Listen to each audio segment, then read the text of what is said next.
দোস্ত, তুই কবে ঝাল খাওয়া শিখবি রে? ঝাল ছাড়া ফুচকাতে কি কোনো স্বাদ আছে? কেমন যেন পানসে পানসে লাগে। তোর ঝাল পছন্দ, তাহলে তুই খা। আমি এসব খেতে পারবো না রে বাবা। আচ্ছা, আমার থেকে এক পিস নে না, ট্রাই করে দেখ মোটেও না। প্লিজ, জাস্ট একবার। অর্পির আকুতি ভরা কণ্ঠ। এই মেয়ে কিছু পারুক আর না পারুক, ইমোশনাল ব্ল্যাকমেইল ভালো মতোই করতে পারে। আর এই আকুতি মাইশার পক্ষে কখনোই ফেরানো সম্ভব নয়। পরিশেষে অর্পির কথায় ওর প্লেট থেকে এক পিস নিয়ে মিহি গলায় বলল, দোস্ত, আমি পারুম না রে। এইটা খেয়ে যদি অজ্ঞান হয়ে যাই, নুহাস ভাই আমার গলা টিপে দেবে। একটা খাইলে কিছুই হবে না। আর তোর ভাইরে আমি দেখ মনে, চেহারা তো সালমান শাহের মতো, অথচ রাগ, নাকের ডগায় নিয়ে ঘুরে। চোখ ছোট ছোট করে ফেলল মাইশা। বন্ধু মহলে নুহাসের রাগ নিয়ে কম কথা শুনতে হয়নি। একবার অর্পি নুহাসকে প্রপোজ করেছিল বলেই নুহাস অর্পির গাল ফাটিয়ে দেয় চড় দিয়ে, সাথে আনানেরও। কারণ আনানি অর্পিকে এই ডেয়ার দিয়েছিল। তখন থেকেই মাইশার বড় ভাই নুহাস যেন ওদের চিরশত্রু। কিন্তু নিজের ভাইয়ের নামে খারাপ কথা শুনলে কারই না খারাপ লাগে। মাইশাও এর ব্যতিক্রম কিছু নয়। ঠোঁট উল্টে তাই বলে ফেলল, আচ্ছা, খাচ্ছি তো, কিন্তু ভাইরে কিছু বলিস না। এইবার আইসো লাইনে, জানো, নাও টুপ করে খেয়ে নাও। মাইশা এবার চোখ বন্ধ করে নিল। খাওয়ার আগে বলল, বিসমিল্লাহ। ফুচকাটা মুখে নেওয়ার 4 সেকেন্ডের মধ্যেই মরিচের গুঁড়া নিজের কাজ শুরু করে দিয়েছে। কান থেকে ক্রমাগত যেন গরম ধোঁয়া বের হলো মাইশার। ফুচকাটা আসলেই প্রচন্ড রকমের ঝাল। কোনো রকম ফোপাতে ফোপাতে মাইশা বলল, পানি দে অর্পি। পানি তো নেই। ফট করে বলে ফেললো অর্পি। মাইশার এখন গলা ছেড়ে কাঁদতে মন চাচ্ছে। কোনো মতে নিজের রাগ সংযত করে বলল, ঝাল ফুচকা খাস কুত্তা, অথচ পানি খাস না। পানি তো কখনো দরকার পড়ে না। কাচুমাচু স্বরে বলল অর্পি। কাচুমাচু স্বরে বলল অর্পি। এদিকে একটি ফুচকা খেয়েই কাহিল অবস্থা মাইশার। আশেপাশে তেমন দোকানও নেই। আর ফুচকার দোকানের সেই পানি মাইশা কখনোই খায় না। একই গ্লাসে না ধুয়ে সবাই পানি খায়। ব্যাপারটা বিশ্রী বটে। হঠাৎই মাইশার মুখের কাছে কেউ পানি এগিয়ে দিল। পুরুষালী কণ্ঠে শোনা গেল, পানিটা খেয়ে নাও। ঠান্ডা পানির বোতলটি দেখে মাইশা বাঘিনীর মতো বোতলটি ছিনিয়ে ঢক ঢক করে পানি খেতে লাগলো। উদ্দেশ্য একটাই, মুখের ঝাল ভাবটা কমাতে হবে। বেশ কিছুক্ষণ পরেই স্বাভাবিক হতে থাকলো ও। মুখ দিয়ে ক্রমাগত শ্বাস নিচ্ছে আর ছাড়ছে। ঝাল ভাবটা কমে গেলেও পুরোপুরি কমেনি। মাইশা উদ্দেশ্যহীন ভাবে আগন্তুকের কাছে ধন্যবাদ জানাতে গিয়েই দাঁড়িয়ে যায়। কেননা আগন্তুকটা আয়াত ছিল। সরু চোখের নির্লিপ্ত চাহনি নিক্ষেপ করেছে এই ঝাল ভীতু মাইশার দিকে। একটা বলল, জাল যখন খেতে পারো না তবে খেতে গিয়েছিলে কেন? একটু খেয়ে হাওমাও কাউ কাউ অবস্থা। হাউমাউ কাউ করে অবস্থা নামে বাংলা অভিধানে আদেও কোনো শব্দ রয়েছে কিনা মাইশার অজানা। এতক্ষণ ঝালের জন্য যে পরিমরি অবস্থা ছিল আয়াতের আগমনে, আর অদ্ভুত সব কথাবার্তায় তা আরো বিস্তৃত রূপ ধারণ করেছে। কোনো মতে লম্বা শ্বাস নিয়ে মাইশা বলল, আমার খেতে ইচ্ছে হয়েছে। বিরক্তির সহিত উত্তর দিল আয়াতকে। ভ্রু কুচকে ফেলল আয়াত। মেয়েটার ঝালে কাহিল রূপেও তেজ যেন বিন্দুমাত্র কমেনি। তা দেখে আয়াত হেসে ফেলল সশব্দে। হাসিটিতে বিদ্রুপের রেশ থাকলেও এমন তোড়পাড় করে দেওয়া হাসি দেখলে যে কেউ বিমোহিত হতে বাধ্য। বাতাসের তারে আসা চুলগুলো হাত দিয়ে পিছনে সরিয়ে আয়াত অপার্থিব কণ্ঠে বলল, তোমার উদ্ভট সব কাণ্ড দেখে না হেসে পারি না মাইশা। আমাদের দেখার সূচনা থেকে এই পর্যন্ত তুমি যেসব কাণ্ড ঘটিয়েছ তার নাইবা বললাম, কিন্তু এখন ঝাল খেতে না পেরেও ঝাল খেয়েছ। কারণটা আমি একটু আন্দাজ করতে পেরেছি। হকচকিয়ে যায় মাইশা। ঠোঁট দুটো অদ্ভুতভাবে তিরতির করে কাঁপছে। অর্পি এখন এই ত্রিসীমানায় নেই, কারণ আয়াত ইশারায় চলে যেতে বলেছে ওকে। মাইশা মিনমিনিয়ে আয়াতকে বলল, কি আন্দাজ করতে পেরেছেন? আয়াত ঠোঁট কামড়ে কোনো মতে হাসি দমিয়ে সিরিয়াস হওয়ার ভাব নিল। তবে ঠোঁটের কোলে এখনো সেই বিস্মিত হাসি ঝুলে রয়েছে। ফুচকাওয়ালাকে নিজের মানিব্যাগ থেকে টাকা দিয়ে মাইশার সন্নিকটে এগিয়ে এলো আয়াত। কিন্তু মাইশার পা জোড়া আবদ্ধ রাস্তার কনক্রিটের ঢালে। আয়াত এবার মাইশার কানের কাছে ফিসফিসিয়ে বলল, আমার গালে চুমু দিতে পারছো না বলে সেই দুঃখ দূর করার জন্য এখানে অর্পির সাথে ফুচকা খেতে এসেছো, ঠিক বললাম তো? তবে আমার মনে হয় তোমার হাতের চর খাওয়ার চেয়ে তোমার চুমুটাই আমার গালের জন্য পারফেক্ট। বিস্ফোরিত নয়নে মাইশা এবার তাকালো আয়াতের দিকে। আয়াত ততক্ষণে মাইশার কানের কাছ থেকে ঠোঁট সরিয়ে একটা চোখ টিপ দিয়ে দিল। ভরকে যায় মাইশা। মন, মস্তিষ্ক, স্নায়ু সর্বত্রই যেন চলছে অনুভূতির জোয়ার। এগুলো কি তবে আয়াতের লাগামহীন কথার জন্য? তবে তো একদিন এই কথার স্রোতে তলিয়ে যেতে হবে মাইশাকে। ইস, কি নির্লজ্জ এই আয়াত! সাধে কি আপনার কি আর লুচ্ছা বদনা বলি? কি আবল তাবল বলছেন এসব? আমি বললে দোষ, আর তুমি ভাবলে দোষ না। আয়াতের সব প্রতিভা চাহনি মিহিয়ে গেল মাইশা। এই ছেলের সাথে কথায় পেরে ওঠা অতটাও সহজ নয় যতটা মাইশা, আনান, সামাদ, পৃথা বা অর্পির সাথে পারে। মাইশা আর কোনো প্রত্যুত্তর না দিয়ে পানির বোতলটি আয়াতের হাতে রাখলো।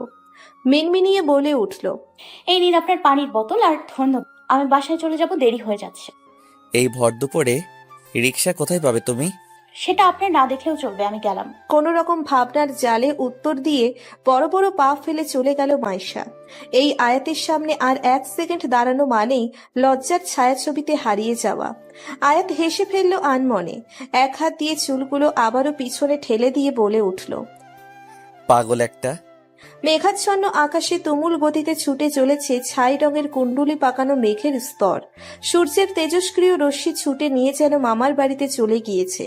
প্রকৃতিতে শীতল শীতল ভাব থাকলেও মাইশার কাছে মনে হচ্ছে ভ্যাপসা গরম। এত সুন্দর আবহাওয়ার মাঝেও রাস্তায় কোনো রিক্সা না পাওয়াতে স্পষ্ট মুখশ্রীতে দেখা গিয়েছে বিরক্তির রেশ। ভর দুপুরে রিক্সা না পাওয়ার মতো বিরক্তির জিনিস যে অন্য কিছু হতে পারে না, সেটা হয়তো সামান্য কিছু মানুষই অনুভব করতে পারে। অবশেষে উপায় অন্তর না পেয়ে হাঁটাই শুরু করলো মেয়েটা। পায়ে সাদা স্নিকার্স পরার কারণে হাঁটতে তেমন অসুবিধে না হলেও কতক্ষণই বা এভাবে হাঁটা যায়। রাস্তার ধারে দেবদারু গাছগুলো অন্যান্য সুন্দর লাগছে, কিন্তু মাইশা সেদিকে ভ্রুক্ষেপ না করে বার কয়েক রাস্তায় চোখ বুলিয়ে নিল। না, রিকশার কোনো অস্তিত্ব নেই। এখন একটাই উপায় আছে, মেইন রোডে গিয়ে বাস ধরতে হবে, নয়তো নুহাস ভাইয়ের অফিস থেকে গাড়ি নিয়ে যেতে হবে। কিন্তু বাসের ভিড়ভাট্টা ধাক্কাধাক্কি বরাবরই এড়িয়ে দিতে চাই মাইশা। কেননা বাসের ভিড়ে ভদ্র মানুষরূপী কিছু জঘন্য কাপুরুষ থাকে, যারা চলন্ত বাসেও কোনো নারীর শরীর স্পর্শের সুযোগ ছাড়ে না। তাই মাইশা সিদ্ধান্ত নিল যে নুহাস ভাইয়ের অফিসে যাওয়াটাই বোধহয় ভালো হবে। নুহাস যাওয়ার জন্য উদ্যত হতেই আচমকা পা ঝোরা থেমে গেল। মাইশা!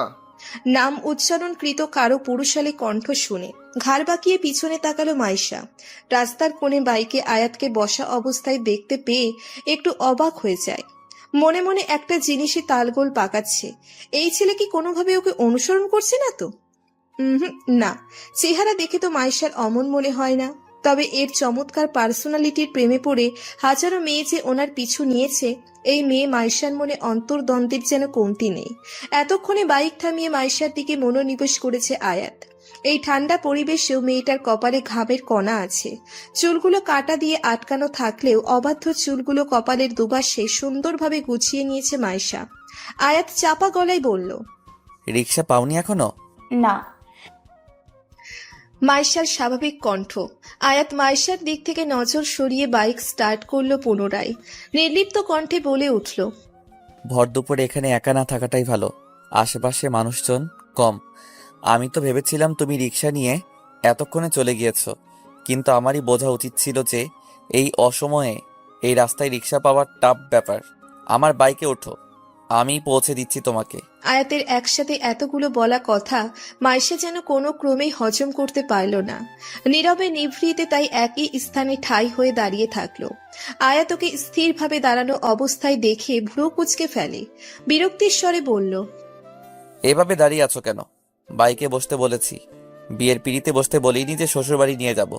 ডাফার কোথাকার, জলদি উঠো, আমার কাজ আছে। আয়াতের তিক্ত কথাগুলো মাইশা কোনো ক্রমে হজম করে বাইকে উঠে বসলো। এক মুহূর্তে বলতে ইচ্ছে করেছিল যে আপনার কাজ থাকলে আমি বাসায় দিয়ে আসতে বললো কে? কিন্তু মাইশা কিছুই বলে না। এখন বাড়িতে যাওয়াটাই মুখ্য বিষয়। আয়াত আবার বলল, যদি বাইকে থেকে ফটাস করে পড়ে যাওয়ার ইচ্ছা না থাকে তবে আমার কাঁধ ধরো, আর খবরদার ঘেঁষাঘেঁষি করবে না, একেবারে বাইক থেকে ফেলে দিব কিন্তু। আমার তো আর কাজ নেই যে আপনার সাথে ঘেঁষাঘেঁষি করতে যাব, যত সব।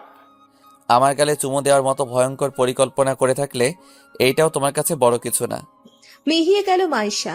এই ছেলে যে সব সময় এই কথা বলে ওকে জ্বালিয়ে মারবে সেটা বুঝতে যেন আর দেরি হলো না মাইশার। মুখ ফুলিয়ে তাই আয়াতের কাঁধ আলতোভাবে ধরল। ফুরফুরে বাতাসটা এখন দমকা বাতাসের রূপ নিয়েছে। সেই বাতাসের আনাগোনায় সাবধানে বাইক ছুটিয়ে চলল আয়াত উত্তরার 2 নম্বর সেক্টরের উদ্দেশ্যে। এতক্ষণের মেঘাচ্ছন্ন আকাশটি হয়তো এটাই বলছিল যে বৃষ্টি হবে। তুমুল ধারায় এক ঝাঁক জল গড়িয়ে পড়বে মেঘ। বৃষ্টির সুভাষটি ভেসে আসছে আয়াতের নাকে। বাইকের ব্যাক মিরর দিয়ে এক পলক অবলোকন করে নিল মাইশাকে। মেয়েটা মুখ ভার করে বসে আছে। এক চিলতে পাগলাটে হাসি ফুটল আয়াতের ওষ্ঠদয়ে। মেয়েটার মুখ ভার অবস্থাটা সাহিত্যের পাতার রমণীদের মতো সুন্দর। কিছুক্ষণ পার হওয়ার পর দুজনেই বেশ ভালো মতো বুঝতে পারল ভালো ঝোড়ো হাওয়া বইছে। বৃষ্টির পূর্ব মুহূর্ত পর্যন্ত এটি হয়তো থামবে না। আয়াত মাথাটা হালকা পিছনে ঘুরিয়ে মাইশাকে বলল, চোখ বন্ধ করে রাখো মাইশা, ধুলো ঢুকবে। ঠিক আছে। প্রত্যুত্তরে মাইশার স্বাভাবিক কণ্ঠস্বর থাকলেও ঝোড়ো হাওয়ার ন্যায় এলোমেলো ভাবে ছুটে চলছে ওর উদাসীন মন। ভিজে জবজবে শরীর নিয়েই আয়াত আর মাইশা এসে পড়ল উত্তরায়। এখনো তুমুল গতিতে বৃষ্টি চলছে। এই সময় চাইলে দুজনেই পারত কোনো একটি জায়গায় বৃষ্টি থামার জন্য অপেক্ষা করতে, কিন্তু কেউ চায়নি সেটা। আয়াত হয়তো বৃষ্টি উপভোগের তাড়নায়, আর মাইশা যতটা সম্ভব আয়াতের সাথে কম সময় কাটানোর ভাবনায়। মাইশার অবাধ্য মন এমনিতেও আয়াত নামের প্রতি দুর্বল, তাইও চাই না এই দুর্বলতার সীমাটি অতিক্রম করতে। মাইশা মিহি কণ্ঠে বলল, এখানে থামিয়ে দিন। মাইশার ভেজা কণ্ঠ শুনে ব্রেক কষল আয়াত। মাইশা ততক্ষণে বাইক থেমে নেমে গিয়েছে। ভিজে দুজনেরই জবথুবু অবস্থা। আয়াতের আজকাল বিরক্ত লাগে এমনভাবে আবহাওয়া পরিবর্তনে। আয়াত সংকীর্ণ কণ্ঠে বলল, এখানে থামতে বললে কেন? এই গলিতেই আমার বাসা, তাই এখন আমি যেতে পারবো। গতবারও তোমার বাসার সামনে গাড়ি থামাওনি, কিন্তু কেন হয় যে আমি হুট করে এসে পড়বো কিনা? ব্যাপারটি তা না, তবে আপনি একজন ছেলে। বাড়ির সামনে একজন ছেলের বাইক থেকে নামতে দেখলে লোকে অন্য কিছু ভাববে। আর কি? দম নিল মাইশা। আয়াতের চোখে চোখ রেখে বলল, আর আমি চাই না যে আপনাকে আমার সাথে এভাবে দেখে মানুষ অন্য কিছু বলুক। আমার পরিবারের সম্মান আমি নষ্ট করতে চাইবো না, আর আপনার এতদিনের করা ইমেজও আঙ্গুল তুলতে দেব না। আয়াত কিছু না বলে আলতো হাসল শুধু। বৃষ্টির পানিগুলো ওর চুল থেকে চুইয়ে চুইয়ে মুখশ্রীতে ছড়িয়ে পড়ছে। মাইশা এক পলক ওর মুখে চোখ বুলিয়ে চলে যাওয়ার জন্য উদ্যত হতেই আয়াত বলল, আমার সম্মানের জন্য তোমার চিন্তা কেন, জানতে পারি কি? মাইশা এবার চুপ। ওর জামা পুরো মন মস্তিষ্কের উত্তর খুঁজে পেল না। বাইক থেকে নেমে আয়াত সব প্রতিভ চাহনি নিয়ে এগিয়ে এলো মাইশার দিকে। আমার প্রতি তোমার দুর্বলতাটির কি নাম তুমি বলতে পারবে? বারবার আমায় আর চোখে দেখার কারণ? তোমার বন্ধুদের কথাই বোঝা যায় চরম আত্মমর্যাদা সম্পন্ন মেয়ে তুমি, তবে আমায় দেখলে এসব কাজকর্ম করো কেন? এর উত্তর জানো? লোকে তো বলে প্রেম নাকি মানুষের স্বাভাবিক বুদ্ধিকে কল্পনাপ্রবণ করে তোলে। তবে কি আমার প্রতি প্রেম অনুভূতি তোমার কানের কাছে নুপুরের ন্যায় কি বেজে ওঠে যে হৃদ মাঝারে তুমি ছিলে? অবাধ্য ধারায় এক অন্য আয়াতকে দেখতে পেল মাইশা। এ যেন এক তৃষ্ণার্ত প্রেমিক পুরুষ। এই প্রখর চাহনি এড়ানো সম্ভব নয় মাইশার পক্ষে। চুপটি করে তাই আয়াতের বুকে মিশে ঠাই হয়ে দাঁড়িয়ে রইল। পঞ্চগড়ের সেই রাতের মতো অনুভব করতে থাকলো আয়াতের দেহের নেশা জড়ানো ঘ্রাণ। এভাবে কতক্ষণ পার হয়ে গিয়েছিল তা জানে না দুজনে। দুজনের প্রাণ পাখি অনুভব করছে একে অপরের নীরব বাক্যশূন্য ছোঁয়া। তবে এতক্ষণ ঘুরে থাকা মাইশার স্নায়ু হুট করে যেন সক্রিয় হতে শুরু করলো। মাইশা বুঝতে পারছে এভাবে আয়াতের বুকে মিশে থাকাটা অন্যায়, ঘোরতর অন্যায়। এভাবে একজন পরপুরুষের সান্নিধ্যে থাকাটা ওর পরিবার শিক্ষা দেয়, আর না কখনো এই আরহাম আয়াতের সাথে ওর সম্পর্কের কোনো সমাপ্তি থাকবে। আয়াতের বুকে জোরালো এক ধাক্কা দিয়ে মাইশা সরে এলো ওর থেকে। ঘটনাচক্রে 2 কদম পিছিয়ে গেল আয়াত। চোখের চাউনি আগের মতোই দৃঢ় মাইশার মুখমণ্ডলে আবদ্ধ। তবে মাইশার শরীর কাঁপছে এক অজানা উত্তেজনায়, আতঙ্কে। আশেপাশে মাথা ঘুরিয়ে পরখ করে নিল যে কেউ ওদের দেখছে কিনা। তবে ভাগ্যের সঙ্গক্রমে এই বৃষ্টি স্নাত পথে কোনো মানবকে দেখা গেল না। মাইশা নিজের কাঁপা কাঁপা ঠোঁট নাড়িয়ে আয়াতকে বলল, আমি গেলাম। এখানে আর এক মুহূর্ত অপেক্ষা করল না মাইশা। দ্রুত হেঁটে বলতে গেলে এক প্রকার দৌড়েই বাড়ির দিকে রওনা হলো। বৃষ্টির গতি কমেছে মৃদুভাবে। জানালা দিয়ে এখনো বাতাসের দাপটে বৃষ্টির বিন্দু বিন্দু কণা ঘরের ভিতরে ঢুকে টেবিলে থাকা বইগুলোকে আংশিক ভিজিয়ে দিতে মগ্ন। মাথার ওপরের স্থির ফ্যানটির দিকে এক মনে তাকিয়ে আছে মাইশা। গোসলের জন্য চুলের পানি দিয়ে ভিজে যাচ্ছে সবুজ কভারে আবৃত কোমল বালিশ। মনে পড়ছে আয়াতের সেই আবেগ মিশ্রিত কথা। আচ্ছা, আয়াত কি মজা করেছিল নাকি কোনো দেওভূত ধরেছিল? না হলে যেই মেয়ের সাথে পরিচয়টি হয়েছিল এক তুমুল ঝগড়া দিয়ে সেই মেয়ের অনুভূতি নিয়ে ছেলেটা এত গভীরভাবে ভাবছে কেন? এমনিতেও কিছুক্ষণ আগে আম্মুর কড়া ধমক খেয়েছে বৃষ্টিতে এভাবে ভিজে আসার কারণে। তাই রুম থেকেও বের হওয়া যাচ্ছে না আয়াতের ঘোর লাগা কথোপকথন ভোলার জন্য। হঠাৎ দরজা খোলার আওয়াজে ধ্যান ভাঙল ওর। নুহাস ভাইয়া দাঁড়িয়ে আছে। মাইশা উঠে বসে একটা মলিন হাসির সহিত বলল, ভাইয়া আসো। নুহাস সরাসরি অফিস থেকে জামা কাপড় না পাল্টে মাইশার ঘরে এসেছে, তাই চেহারা খানিকটা দুর্বল। এই দুর্বল মুখশ্রীতেও এক প্রকার স্নিগ্ধতা আছে।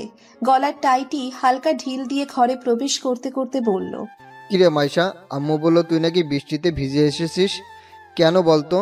এমনিতেই 2 দিন ঠান্ডা পানি খেলে তোর মাথা ধরে যায়, তবে এই অবেলায় বৃষ্টিতে ভিজতে গেলি কেন? আসলে ভাইয়া রাস্তায় রিক্সা না পাওয়ার জন্য। না পাওয়ার জন্য মানে? তুই কি অত দূর থেকে হেঁটে হেঁটে এসেছিস? তা কেন আসবো, আমি তো বাইকে। এতটুকু বলেই মুখে হাত দিল মাইশা। সর্বনাশ হয়ে গিয়েছে। মুখ ফসকে কেন যে বাইকের কথাটা বের করলো? নুহাসের ভ্রু কুঁচকে এলো মাইশার কথা শুনে। অবাক স্বরে বলল, বাইকে মানে? তুই বাইকে এসেছিস কার সাথে? এবার কি বলবে মাইশা? এমনিতেও ভার্সিটিতে এত ছেলে বন্ধু আছে, বিধায় আম্মুর কটূক্তির কোনো শেষ নেই। আর এবার আয়াতের নাম বললে পঞ্চগড়ের সেই দেখা থেকে শুরু করে সব বলতে হবে। আনানের সাথে। ঠোঁট দুটো চেপে মাইশার কথায় বিরক্তির ভঙ্গি প্রকাশ করেছে। বিক্ষোভ সুরে বলল, ওই আনান শয়তানটার সাথে এসেছিস?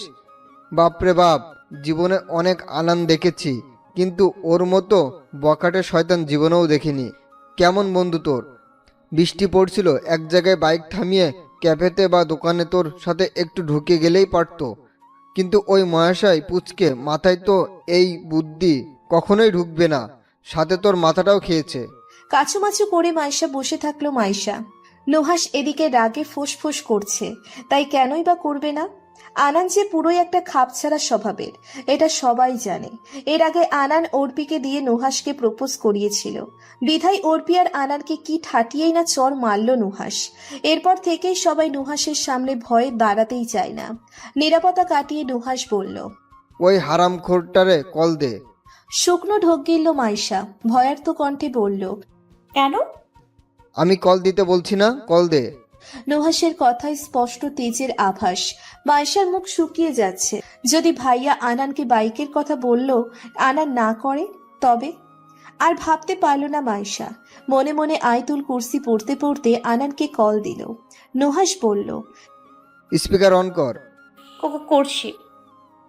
2-3 বার রিং হওয়ার পর কল রিসিভ করলো আনান। ঘুমো ঘুমো কণ্ঠে বলে ফেলল, এই অসময়ে কল দিলি কেন মাইশা? কি সুন্দর স্বপ্ন দেখতেছিলাম, বউ বৃষ্টি বাদলা দিনে আমারে খিচুড়ি খাওয়ায়। নুহাস বলছি। হুড়মুড়িয়ে খাট থেকে উঠে বসলো আনান। কে? নুহাস। নুহাসের কণ্ঠ পেয়ে আরো যেন মুখ কালো হয়ে গিয়েছে। আনান বলে উঠল, আসসালামু আলাইকুম ভাই, কোনো দরকারি কল দিয়েছেন? আপনার সিম থেকে আমার নাম্বারে মিস কল দিলেই তো পারতেন, আমি চলে আসতাম। তোমারে দিয়ে কাজ যেদিন করাবো সেদিন বুঝে নিবা যে এই দুনিয়ার সব ভালো কাজের মানুষ মরে গিয়েছে। এবার আসল কথায় আসি, কবে ঠিক হবে তুমি? আনান অপর পাশে বোকার মতো হেসে পড়ল, আমি ঠিক হব মানে? আমি তো সবসময় ঠিক আছি, বলতে গেলে পয়দা থেকেই ঠিক। তাই তো আন্টিরা আমায়। আনানের প্যাচাল শুনে বিরক্ত হয়ে গেল নুহাস। আনানকে থামিয়ে বলল, আমার চড় খাওয়ার ইচ্ছে জেগেছে? না তো, তা জাগবে কেন? মলিন সুরে গালে হাত দিয়ে আনান কথাটি বলল। নুহাস এবার বলল, তবে আল্লাহর রাস্তে থামো আর আমারে কথা বলতে দাও। জি ঠিক আছে। মাইশাকে এভাবে কাক ভেজা করে বাসায় আনছো কেন? মাইশার বুক এবার দুরু দুরু করতে থাকলো। না জানি আনান কি উত্তর দিবে। এদিকে আনানও প্রশ্নবিদ্ধ হয়ে আছে, যেন নুহাসের কথার আগা মাতা কিছুই বোঝে না। আনান একটা বোকা সুলভ হাসি দিয়ে বলল, বুঝলাম না নুহাস ভাই, আপনার আদরের বোনকে আমি কেন কাক ভেজা করে বাসায় দিয়ে আসবো? নুহাস কিছু বলতে যাবে তার আগেই মাইশা আনানকে বলল, তুই বুঝলি না বেটা? ভাইয়া বলল যে আমি তোর বাইকে করে ভার্সিটি থেকে বাসায় আসলাম না, তুই বৃষ্টি পড়তে ভিজে ভিজে কেন আসলাম? আনান বাকশূন্য হয়ে পড়ল। হয়তো কিছুটা আন্দাজ করতে পেরেছে যে মাইশা ওর নাম করে কোনো একটা বড় সত্য লুকানোর প্রচেষ্টায় আছে। তাই আনান আমতা আমতা করে মাইশার কথায় সায় দিল। ব্যাস, নুহাসকে আর পাই কি, এক প্রকার হুঙ্কার দিয়ে বলল, আজ যদি তোমার জন্য আমার বোনের জ্বর আসে, একবারে খবর করে দিব কিন্তু। শয়তান ছোকরা, পারো তো শুধু বড় বড় শয়তানি করতে, নেক্সট টাইম যদি। নুহাসকে বলতে না দিয়ে আনান তড়িঘড়ি করে বলে ফেলল, নেক্সট টাইম এমন হবে না ভাই, আপনার বোনরে তুলো তুলো করে রাখবো, আমার ভবিষ্যৎ বউয়ের কসম। কথাটা মনে থাকে জানো। নুহাস আনানকে দু চারটে ধমক দিয়ে খাটে রাখলো মোবাইলটা। কলটা এখনো কাটেনি। হালকা ঠোঁট কাঁপিয়ে মাইশাকে বলল, নে কথা বল, তোর শয়তান দোস্তর সাথে আমি গেলাম। এই বলে গটগটিয়ে রুম থেকে প্রস্থান করলো নুহাস।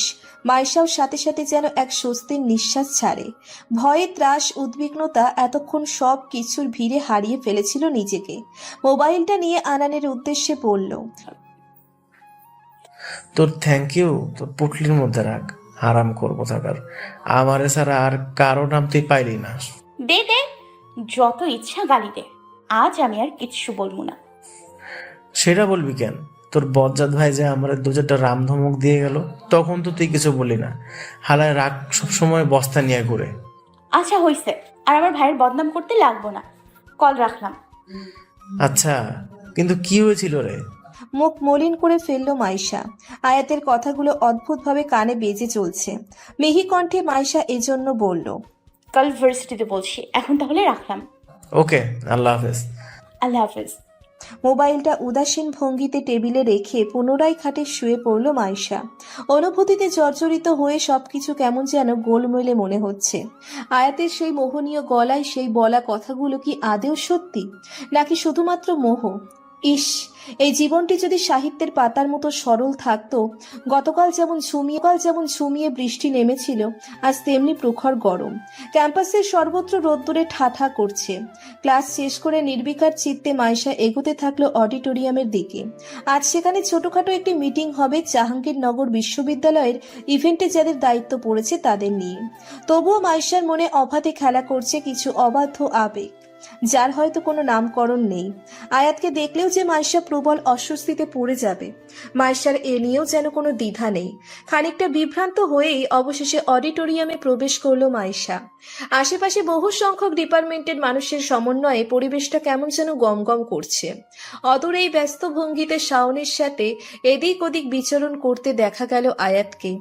আজ ছেলেটা একটা বেগুনি টি শার্ট পরেছে। গরমের জন্য কপালের কাছে দেখা গেল বিন্দু বিন্দু ঘাম। হঠাৎ শাওনের ডাকে ধ্যান ভাঙল মাইশার। কেমন আছেন ভাইয়া? কেমন আর থাকবো, এমন কাজের চাপে কি আর ভালো থাকতে পারি? আমাদেরকে তো সবাই বিনা বেতনে কর্মচারী পেয়েছে। ইশারায় শাওন মাইশাকে টেবিলের সামনে তিথির সাথে গুরুত্বপূর্ণ আলাপনে মশগুল আছে। মাইশা আয়াতের দিকে এক নজর চোখ বুলিয়ে সেখান থেকে সরে নিজ কাজে চলে গেল। মূলত পুরো ইভেন্টের উপস্থাপনার দায়িত্ব নিয়েছে মাইশা, আর অন্য ডিপার্টমেন্টের একজন স্টুডেন্ট। আয়াত আর চোখে বারবার সেই ছেলেটিকে আর মাইশাকে কথা বলতে দেখছে। এক প্রকার হেসে হেসেই কথা বলছে দুজনে। আয়াত সেখানে গিয়ে ধমকের সুরে বলল, এখানে কি হাসাহাসি করার জন্য তোমাদের দুজনকে নিয়ে আসা হয়েছে? আয়াতের চোখে মুখে স্পষ্ট রাগ আর গাম্ভীর্য দুটোই ফুটে উঠেছে। আয়াত ছেলেটার উদ্দেশ্যে বলল, শাওনের কাছে যাও তো, কিছু কাজ আছে। ছেলেটা চলে যেতেই আয়াত রাগী দৃষ্টিতে মাইশার দিকে তাকালো, কিন্তু মাইশা নির্বিকার, যেন আয়াতের রাগী দৃষ্টি ওর কাছে কোনো বিষয়ই না। আয়াত দাঁতে দাঁত চেপে বলল, এত হাসি পাচ্ছিল ওই ছেলেটার কথা শুনে, তো কি বলেছে আমিও একটু শুনি। আপনি শুনবেন কেন? এটা আমার আর ছেলেটার পার্সোনাল ম্যাটার।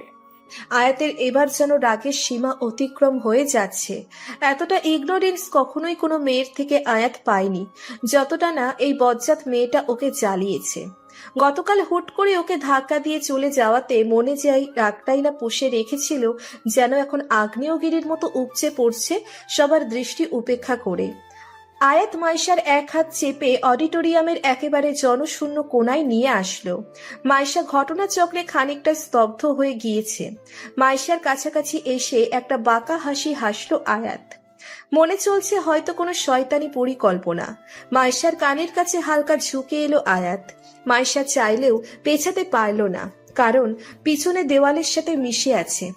আয়াত এবার মাইশার কানের লতিতে ঠোঁট ছুঁইয়ে মিনমিনিয়ে বলল, তুমি জিনিসটা না একেবারে অন্যরকম। হুট করে রাগ, দুঃখ, হাসি, তামাশা সব পাগল করে দেয় আমাকে। তো তোমার হাসিটা অন্যদের কেন্দ্র করে কেন হবে? তোমার পার্সোনাল ম্যাটার জাস্ট আমি, মাইশু পাখি, অন্য কেউ না। কানের লতিতে আয়াতের ঠোঁটের স্পর্শ পেয়ে খানিকটা কেঁপে উঠল মাইশা। অনুভূতি শূন্য যেন সব দিক দিয়ে ওকে গ্রাস করে ফেলেছে। নিঃশ্বাস আবছাভাবে মাইশার কাঁধের এক অংশ স্পর্শ করে চলল। পাথরের ন্যায় দাঁড়িয়ে আয়াতের সেই ভুবন ভুলানো কথাগুলো মাইশার স্মৃতিচারণ করে চলছে। এতটা মধুময় কেন আয়াতের প্রতিটা কথা? মাইশাকে এতটা হতভম্বতে দেখে তীর্যক হেসে ওর কাছ থেকে সরে আসলো আয়াত। চোখের প্রগাঢ় চাহনি স্থির করে রেখেছে মাইশার বিচলিত মুখমণ্ডলের দিকে।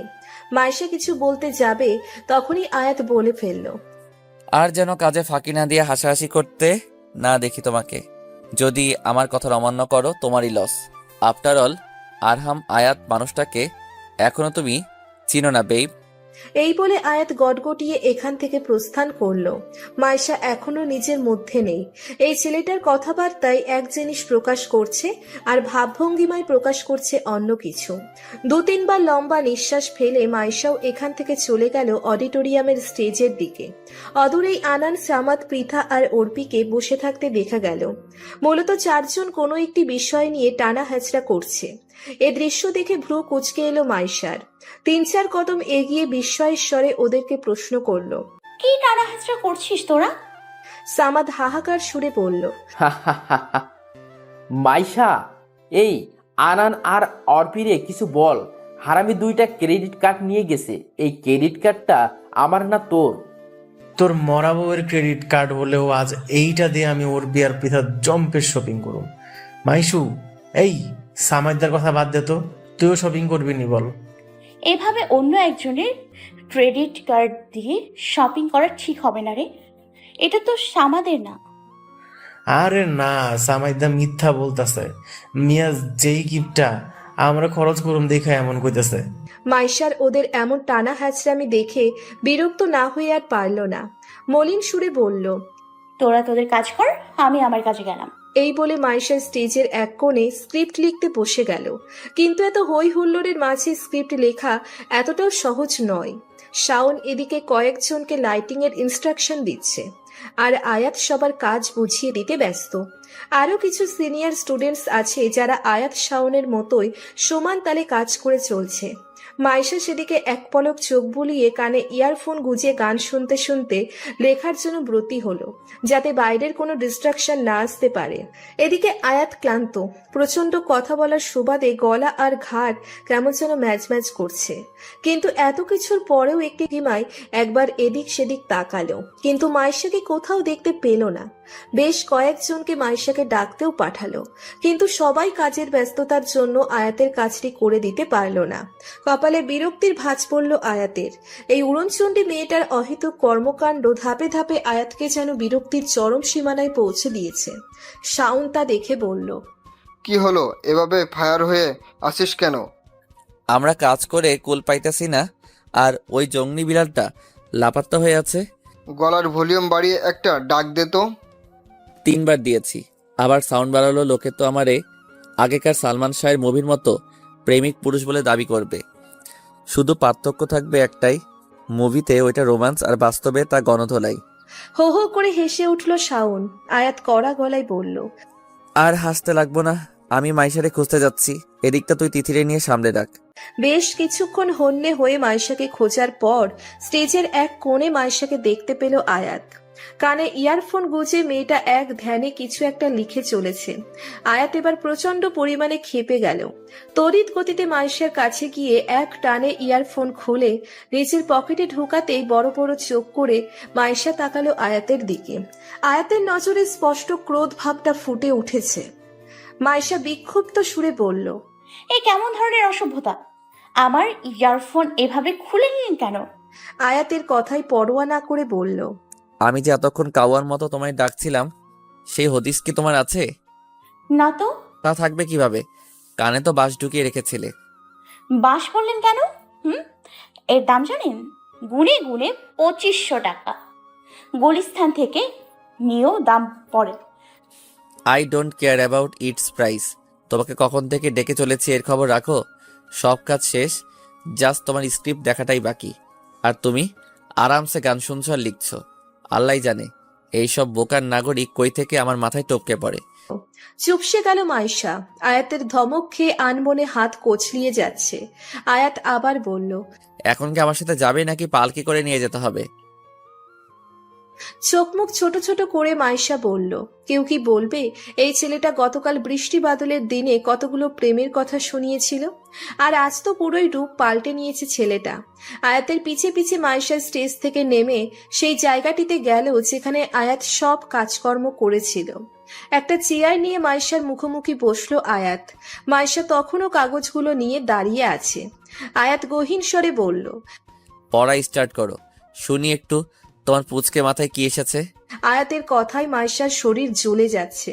এতক্ষণ চুপ থাকলেও মন যেন আর সায় দিচ্ছে না। তাই কিছুটা ক্ষোভের সাথে স্ক্রিপ্ট পড়া শুরু করলো। শাওন তা দেখে বলল, আরে আস্তে আর ঠান্ডা মাথায় পড়ে ম্যাডাম, আরে আস্তে আর ঠান্ডা মাথায় পড়ো ম্যাডাম। তোমার থ্রেড স্টাইল পিস, অতিথিরা তো লুঙ্গি মাথায় নিয়ে পালাবে। আমি জানতাম ওরে দিয়ে এসব হবে না। এই মেয়ে তো থাপড়া থাপড়ি আর ঝগড়াঝাটি করতেই ওস্তাদ। এতক্ষণের সব পুষে থাকা রাগ আর রাখতে পারল না মাইশা। রাগের বশে কাগজ ছুঁড়ে ফেলে আয়াতকে বলল, আপনি জানবেনই বা কি আমার ব্যাপারে? 3 বছর ধরে আমি ভার্সিটির ইভেন্টে প্রেজেন্টেশন করি, আর আমার দিশে সব হবে না বলছেন? হ্যাঁ, মানছি যে আপনি রেডিওতেও জনপ্রিয় একজন উপস্থাপক, তাই বলে এই না যে আমার কাজ খারাপ। হঠাৎ আয়াতের সাথে এভাবে রুড বিহেভ করাতে সবাই সেদিকে নজর দিয়ে দিল। আয়াত শক্ত চোখে তাকিয়ে আছে মাইশার দিকে। সবার বিহেভ ইয়োর সেলফ মাইশা। সামনে দেখায় যে মাইশার ওর কোনো সম্পর্ক হতেই পারে না, তবে আসলে ভিতরে ভিতরে অন্য কিছু। মাইশার শুধু এটাই মনে হচ্ছে যে আয়াত ওর দুর্বলতার সুযোগ নিচ্ছে। এগুলো ওর মোহ ছাড়া আর কিছুই না। মাইশাও দৃঢ় গলায় বলল, সরি মিস্টার আব্রাহাম আয়াত, আমি পারছি না নিজেকে কন্ট্রোলে রাখতে। আমি গেলাম, আপনার কাজের জন্য অন্য কাউকে নিতে পারেন। কাজ তো তোমাকেই করতে হবে। আমার ইচ্ছের বিরুদ্ধে আপনি জোর করে ট্রাই করছেন। ইয়া। দুজনের মধ্যে এমন ভয়ঙ্কর সংঘর্ষ দেখে শাওন আয়াতকে শান্ত হতে বলল। এদিকে অর্পিও মাইশাকে বলছে, দোস্ত, কুল ডাউন। কিন্তু কে শোনে কার কথা? গতকাল সেই চোখে অনুভূতির খেলা ছিল, আজ সেখানে প্রকাশ পাচ্ছে এক রাশ ক্ষোভ। আয়াত বাঁকা হেসে এগিয়ে এলো মাইশার দিকে। মেহি গলায় বলল, যতই রাগ দেখাও না কেন, ধরা তো আমার কাছে দিতেই হবে। কথাটা আয়াত এমন ভাবে বলল যে মাইশা ছাড়া আর কেউই শুনতে পারল না। মাইশা এবার দাঁতে দাঁত চেপে বলল, নির্ঘাত ক্যাম্পাসে দেখি কিছু বললাম না, না হলে যা শুরু করেছেন না, এমন এক থাপ্পড় দিতাম এই গাল আর গাল থাকতো না, ফুটবল মাঠ বানিয়ে ফেলতাম। লুচু বাঘ কোথাকার। নিচের ঠোঁটচোরা চেপে এক প্রকার ঠাই হয়ে দাঁড়িয়ে রইল মাইশা। সবকিছু মিলিয়ে কেমন যেন একটা বিভ্রান্তিকর অস্থিরতা। মাইশার কথাই আয়াত ভ্রুক্ষেপ না করে সিটি বাজাতে বাজাতে চলে গেল বাইরে। যাওয়ার আগে অবশ্য শাওনকে বলে গিয়েছে যে এখন মাইশার সাথে কথা কাটাকাটি করার মুড ওর একেবারে নেই। এই কথা শুনে মাইশাও রেগে গজগজ করতে করতে আয়াতের পিছু পিছু যাচ্ছে। এক পর্যায়ে বলেই ফেলল, এভাবে চলে যাচ্ছেন কেন আমার কথা না শুনে? ইস, আয়াত মাইশার এ কথা শুনে পিছনে ঘুরে দাঁড়ায়। ঠোঁটের কোণে ঝুলে আছে দুষ্টু হাসি। মাইশা সরু চোখে আয়াতের দিকে তাকিয়ে আছে। আয়াত হালকা ঝুঁকে মাইশার মুখের কাছাকাছি এসে বলল, তো কি শুনবো তোমার কথা? আমার সাথে বয়ফ্রেন্ড গার্লফ্রেন্ড টাইপ কথা বলবে নাকি? ইস, শখ কত! আমার তো যেন আর কাজ নেই। মাইশার বিদ্রুপ কণ্ঠ। আয়াত আলতো হাসে। মাইশার মুখের কাছাকাছি খানিকটা ঝুঁকে থাকার কারণে সেই হাসিটি মাইশার কাছে অমায়িক মনে হলো। ছেলেটার হাসি এত মারাত্মক কেন? এক হাসিতে মুহূর্তেই যে কাউকে ঘায়েল করে দেওয়া যাবে। তো তোমার কোনো কথা না থাকতে পারলে আমি কি যেতে পারি? আর যদি কথা থাকে তো বলো, হাতে হাত ধরে পারফেক্ট কাপলের মতো দুষ্টু মিষ্টি কথা বলবো। কি বলো? মাইশা সাথে সাথে দু কদম পিছিয়ে যায়। মুখে রয়েছে প্রচন্ড পরিমাণে অস্বস্তি আর বিভ্রান্তি। আয়াত কিছু না বলে মুচকি হেসে মাইশাকে পাশ কাটিয়ে মুখে শীষ বাজাতে বাজাতে চলে গেল। মাইশা এক বুক স্বস্তির নিঃশ্বাস ফেলে আয়াতের এভাবে চলে যাওয়াতে হঠাৎ পেছন থেকে কেউ বলে ওঠে, মাইশা। সাথে সাথে পিছনে ঘুরে মাইশা যা দেখলো তা দেখে অবাক না হয়ে আর যেন পাইল না। ঠাঠা রৌদ্রময় দিনের এই সময় ভুল দেখছে না তো? কেননা অদূরেই নুহাস দাঁড়িয়ে আছে। হঠাৎ মাইশার মনে এক অজানা শঙ্কা হলো, কেননা একটু আগেই আয়াত ওর সাথে মোটামুটি ঘনিষ্ঠ হয়েই কথা বলেছিল। এটা কি তবে নুহাস ভাই দেখে ফেলেছে? ভাবতেই মাইশার মুখশ্রী ক্রমশ যেন শুকিয়ে এসেছে। নুহাসের চোখে মুখে কেমন যেন শক্ত আভা। আমতা আমতা করে ভাইয়া বলল, ভাইয়া, তুমি? এখানে একা একা দাঁড়িয়ে কি করছিস? মাইশা বুঝলো যে নুহাস আয়াতকে দেখেনি। এটা ভেবেই মনে মনে আল্লাহর কাছে শুকরিয়া আদায় করে নিল। তারপর মেকি হাসি দিয়ে বলল, কিছু না, এভাবে দাঁড়িয়ে আছি। সামাদ কোথায়? সামাদ অডিটোরিয়ামের ভেতরেই আছে। কিন্তু কেন? মানে সামাদ তোকে কিছু বলেনি? না তো, কি বলবে আমাকে? কপালে বিরক্তির ভাঁজ পড়ল নুহাসের। এমনিতেও আজ ফর্মাল স্টাইলে না থাকা সত্ত্বেও প্রচন্ড গরম লাগছে। আবার সামাদ মাইশাকে কিছুই বলেনি দেখে বিরক্তিটা আরো যেন চরম সীমায় চলে গিয়েছে। চুলগুলো কপালের এক পাশে গুছাতে গুছাতে বলল, আনানের সাথে থাকতে থাকতে সবগুলো দায়িত্বহীন হয়ে যাচ্ছে। নুহাসের কথা শেষ হতে না হতেই এক এক করে আনান, সামাদ, অর্পি, পৃথা সবগুলো অডিটোরিয়াম থেকে বেরিয়ে ওদের কাছে দাঁড়ালো। সামাদকে দেখেই নুহাস বলল, তোমায় না বলেছিলাম ক্রেডিট কার্ডটা মাইশার কাছে দিয়েছো? নুহাসের বিক্ষোভ কণ্ঠ। সামাদের আত্মা যেন শুকিয়ে গিয়েছে এমন কণ্ঠ শুনে। কিন্তু আজ ভয় পেলে চলবে না। এই আগ্নেয়গিরিটা দিয়ে আনানকে প্যাদানি দেওয়ার মতো ভয়ঙ্কর বাসনা জেগেছে ওর মনে। তাই কণ্ঠস্বর স্বাভাবিক রাখার চেষ্টা করে বলল, না ভাইয়া, আমি দিতে চেয়েছিলাম, তবে আনান বলল ক্রেডিট কার্ডটি ও নিজের কাছে রাখবে, তারপর জম্পেশ শপিং করবে। এটাই তো বলেছিলি, তাই না আনান? সামাদের কথা শুনে আনানের প্রাণ পাখি ফুরুত করে যেন উড়ে গেল। সামাদকে ফিসফিস করে বলল, শালা, আমরা কস নাই কেন যে এই কার্ডটাই নুহাস ব্যাটার? আমি তো বলতেই চাইছিলাম, তুই কি শুনলি? মুখে শয়তানি হাসি চেপে সামাদ বলল। আনানের এবার কাঁদো কাঁদো অবস্থা, তবুও মনে করুণা চেপে বলল, তোর বেইমানে আমি কোশ্চিন কালেও ভুলবো না রে। আজকে চুপ থাকলাম, তবে সময় মতো ঠিকই শোধ নিয়ে ছাড়বো আমি। আনান আর সামাদের ফিসফিসানো কথার মাঝেই নুহাস এবার বলল, এভাবে ফিসফিস করে কোনো প্রেমের কথা তোমরাই দুজনেই বলছো, আমি একটু শুনি। কিছু না ভাই। সামাদের মুখে ঝুলে আছে মেকি হাসি। নুহাসের এবার ইচ্ছে করছে এই দুইটাকে ঠাটিয়ে দুইটা চর মারতে, তবেই এদের আক্কেল ঠিকানায় আসবে। নুহাস কোনো মতে নিজেকে শান্ত করে বলল, সামাদ, তোমাকে বলেছিলাম না যে কার্ডটা তুমি মাইশাকে দিবে, বাট তুমি তো অন্য কিছু করলে। তখনই মাইশা বলে ফেলল, হঠাৎ ক্রেডিট কার্ড? আম্মুর সাথে তুই শপিংয়ে যাবি তাই। অফিসে কাজ ছিল বলে আমি ভাবছিলাম যে আমি যেতে পারবো না, তখন রাস্তায় সামাদকে পাই বলে ওকে বলেছিলাম কার্ড তোমায় দিয়ে দিতে। ভাগ্যক্রমে অফিসে কাজ আজকে জলদি শেষ হয়ে গিয়েছে, তাই তো গর্দব দুইটারে কাহিনী দেখলাম। আনান বার কয়েক শুকনো ঢোক গিলে কার্ডটি এগিয়ে দিল মাইশার কাছে। মিহি গলায় বলে ফেলল, নে তোর ভাইয়ের বক্ষের ধন নে। বাপরে বাপ, বিয়ার পর তো নিজের বউরে এমনি রাখবো না। কিছু বললে? আনার সাথে সাথেই বলল, মোটেই না ভাই, আমরা কি তো সাহস আছে যে আপনার নামে কথা বলবো? আমরা তাহলে গেলাম ভাই, সুন্দর মতো শপিং করেন। আসসালামু আলাইকুম। এই বলে একে একে সবগুলো চলে গেল। নুহাস এবার মাইশাকে বলল, গাড়িতে গিয়ে ওঠো, আম্মু ওয়েট করতেছে আমাদের জন্য। সন্ধ্যার দিকে বাইরে হালকা হালকা বাতাস, পথে ঘাটে ল্যাম্পপোস্টের হলদেটে আলোতে ঢাকা যেন এক নতুন রূপ নিয়েছে। দুহাত ভর্তি ব্যাগ নিয়ে ক্লান্তি পায়ে শপিং মল থেকে বেরিয়ে আসার জন্য উদ্যত হলো মাইশা, কিন্তু পারেনি। ওর আম্মু এবার নুহাসের জন্য পাঞ্জাবি কিনবে। মাইশা আর নুহাস দুজনেই মুখের এবার বিরক্তির রেশ। কতক্ষণ ধরে এই দুই ভাই বোন আম্মুকে নিয়ে এই দোকান ওই দোকান বিচরণ করে চলেছে, এর যেন কোনো ইয়াত্তা নেই। এবার তাই নুহাস ক্লান্তি মাখা মুখ করে বলল, আম্মু, আজ পাঞ্জাবি কিনতে হবে না আমার জন্য, এখন বাসায় চলো তো। ওমা, বলিস কি? 2 দিন পর মেয়ে দেখতে যাবি আর পুরনো পাঞ্জাবি পরবি? মোটেও না, চল তো আমার সাথে।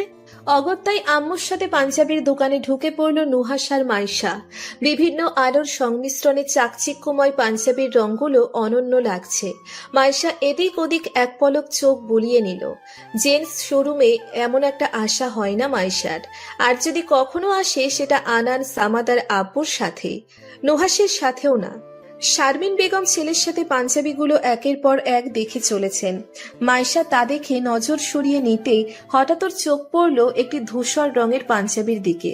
হলুদ আলোতে বুকের কাছে নকশাটি স্ফটিকের ন্যায় চিকচিক করছে।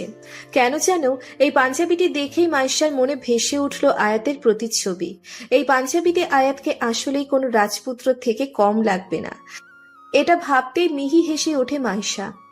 মন আজকাল বড়ই অবাধ্য হয়ে উঠেছে, না চাইতেও বারবার যেন আয়াতের প্রেমে পড়ে যাচ্ছে। মাইশা, চল এখন। নুহাসের গলা শুনে মাইশা নুহাসের দিকে তাকালো, মিহি কণ্ঠে বলল, কেনা শেষ? চলো তাহলে। এখন? হ্যাঁ। চলো তাহলে। ব্যাগ নিয়ে সবাই ইতিমধ্যে শপিং মল থেকে বের হয়ে গিয়েছে। আম্মু, মাইশা, নুহাস তিনজনই নিজেদের মধ্যে কথা বলতে ব্যস্ত।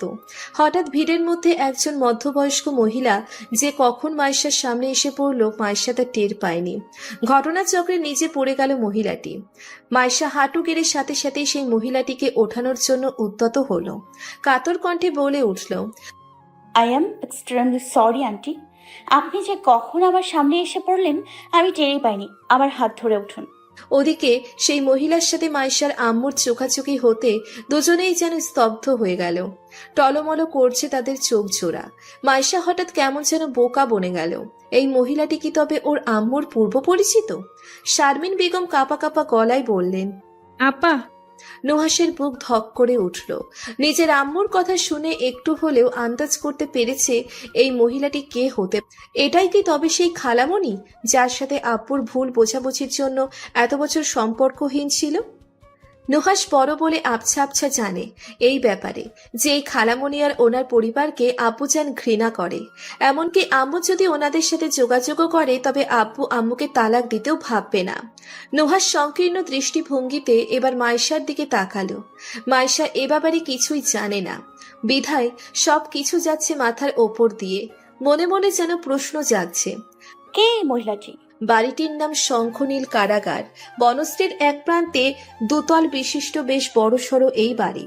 অবাক দৃষ্টিভঙ্গি নিয়ে মাইশা এই বাড়ির দিকে তাকিয়ে আছে। মাইশার পিছু পিছু গাড়ি থেকে নেমে পড়ল নুহাস, শারমিন বেগম আর সেই মহিলাটি। একটি বাড়ির নাম যে কখনো এমন হতে পারে মাইশার তা ছিল অজানা। হুমায়ুন আহমেদের একটি উপন্যাসের নাম ছিল এই শঙ্খনীল। এই অজানা একটা উত্তেজনা গ্রাস করে নিল মাইশাকে। তখনই পেছন থেকে সেই মহিলাটি বলে উঠল, ভেতরে চলো সবাই। মাইশা সেই মহিলাটির দিকে পুনরায় তাকালো। নুহাসের কথা মতো এই সুমিষ্ট মনের মহিলাটি নাকি ওর আম্মুর বড় বোন, অর্থাৎ খালামণি। কিন্তু মাইশার এই কথাটি কোনো ক্রমে বিশ্বাসযোগ্য মনে হলো না। না হলে এত বছরে কেন ওর অজানা রইল যে ওর আম্মুর আপন কোনো বোন আছে? ধীর পায়ে বাড়িতে প্রবেশ করলো সবাই।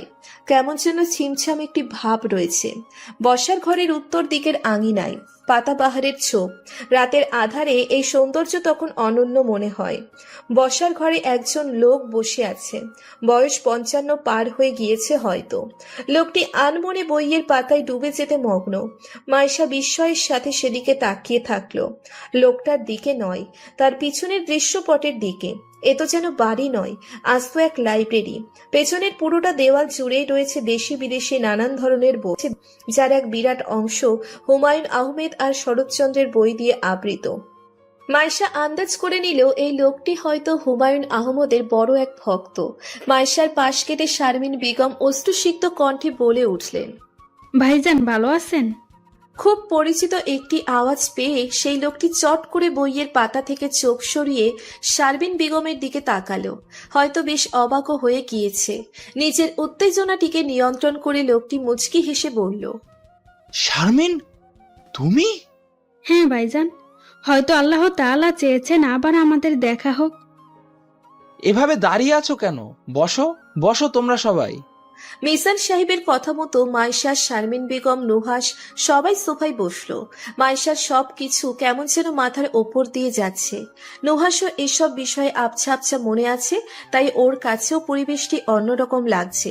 মিজান সাহেব নুহাসের দিকে তাকিয়ে মুচকি হেসে বলল, কি রে, নুহাস নাকি? মাশাল্লাহ, এই ছেলেটা তো কত বড় হয়ে গিয়েছে। কদিন পর বেটায় বউ নিয়ে ঘুরঘুর করবে। লজ্জা পেয়ে গেল নুহাস, যা দেখে মাইশা মিটমিটিয়ে হাসছে। লোকটার কথাই যদি রাগী নুহাসও কিনতে পারলেন না, তাই অবাক প্রসন্ন গলায় বললেন। মেয়েটা কে শারমিন? শারমিন বেগম ইতস্তত করে বললেন, আমার মেয়ে ভাইজান। নুহাসের পরে তোমার মেয়ে হয়েছিল আর এ কথাটি একবারও জানানোর প্রয়োজন মনে করলে না? শারমিন বেগম মাথা নিচু করে ফেললেন। মিজান সাহেব মাইশার দিকে তাকিয়ে মুচকি হেসে বললেন, আমাকে চিনো মা? লোকটার কথায় অন্যরকম এক মায়া আছে। এই 20 বছরে আজই প্রথম দেখলো মাইশা এই লোকটিকে। তবুও কথাবার্তা শুনে মনে হয় কত গভীরতা আছে এই সম্পর্কে। মাইশা সবিনয়ে বলল, না আঙ্কেল। আমি তোমার খালু হই। তোমার আম্মুর পাশে যে বুড়ি মহিলাটি বসে আছে না, সেই বুড়ি মহিলার সুদর্শন স্বামী। চুল পেকেছে তো কি হয়েছে, আজও আমি 10-15টা বিয়ে করতে পারবো। খালুজানের কথায় মাইশা ঠোঁট কামড়ে হাসলো। মিজান সাহেব বললেন, কোথায় পড়ো তুমি মামুনি? North south university, department of accounting.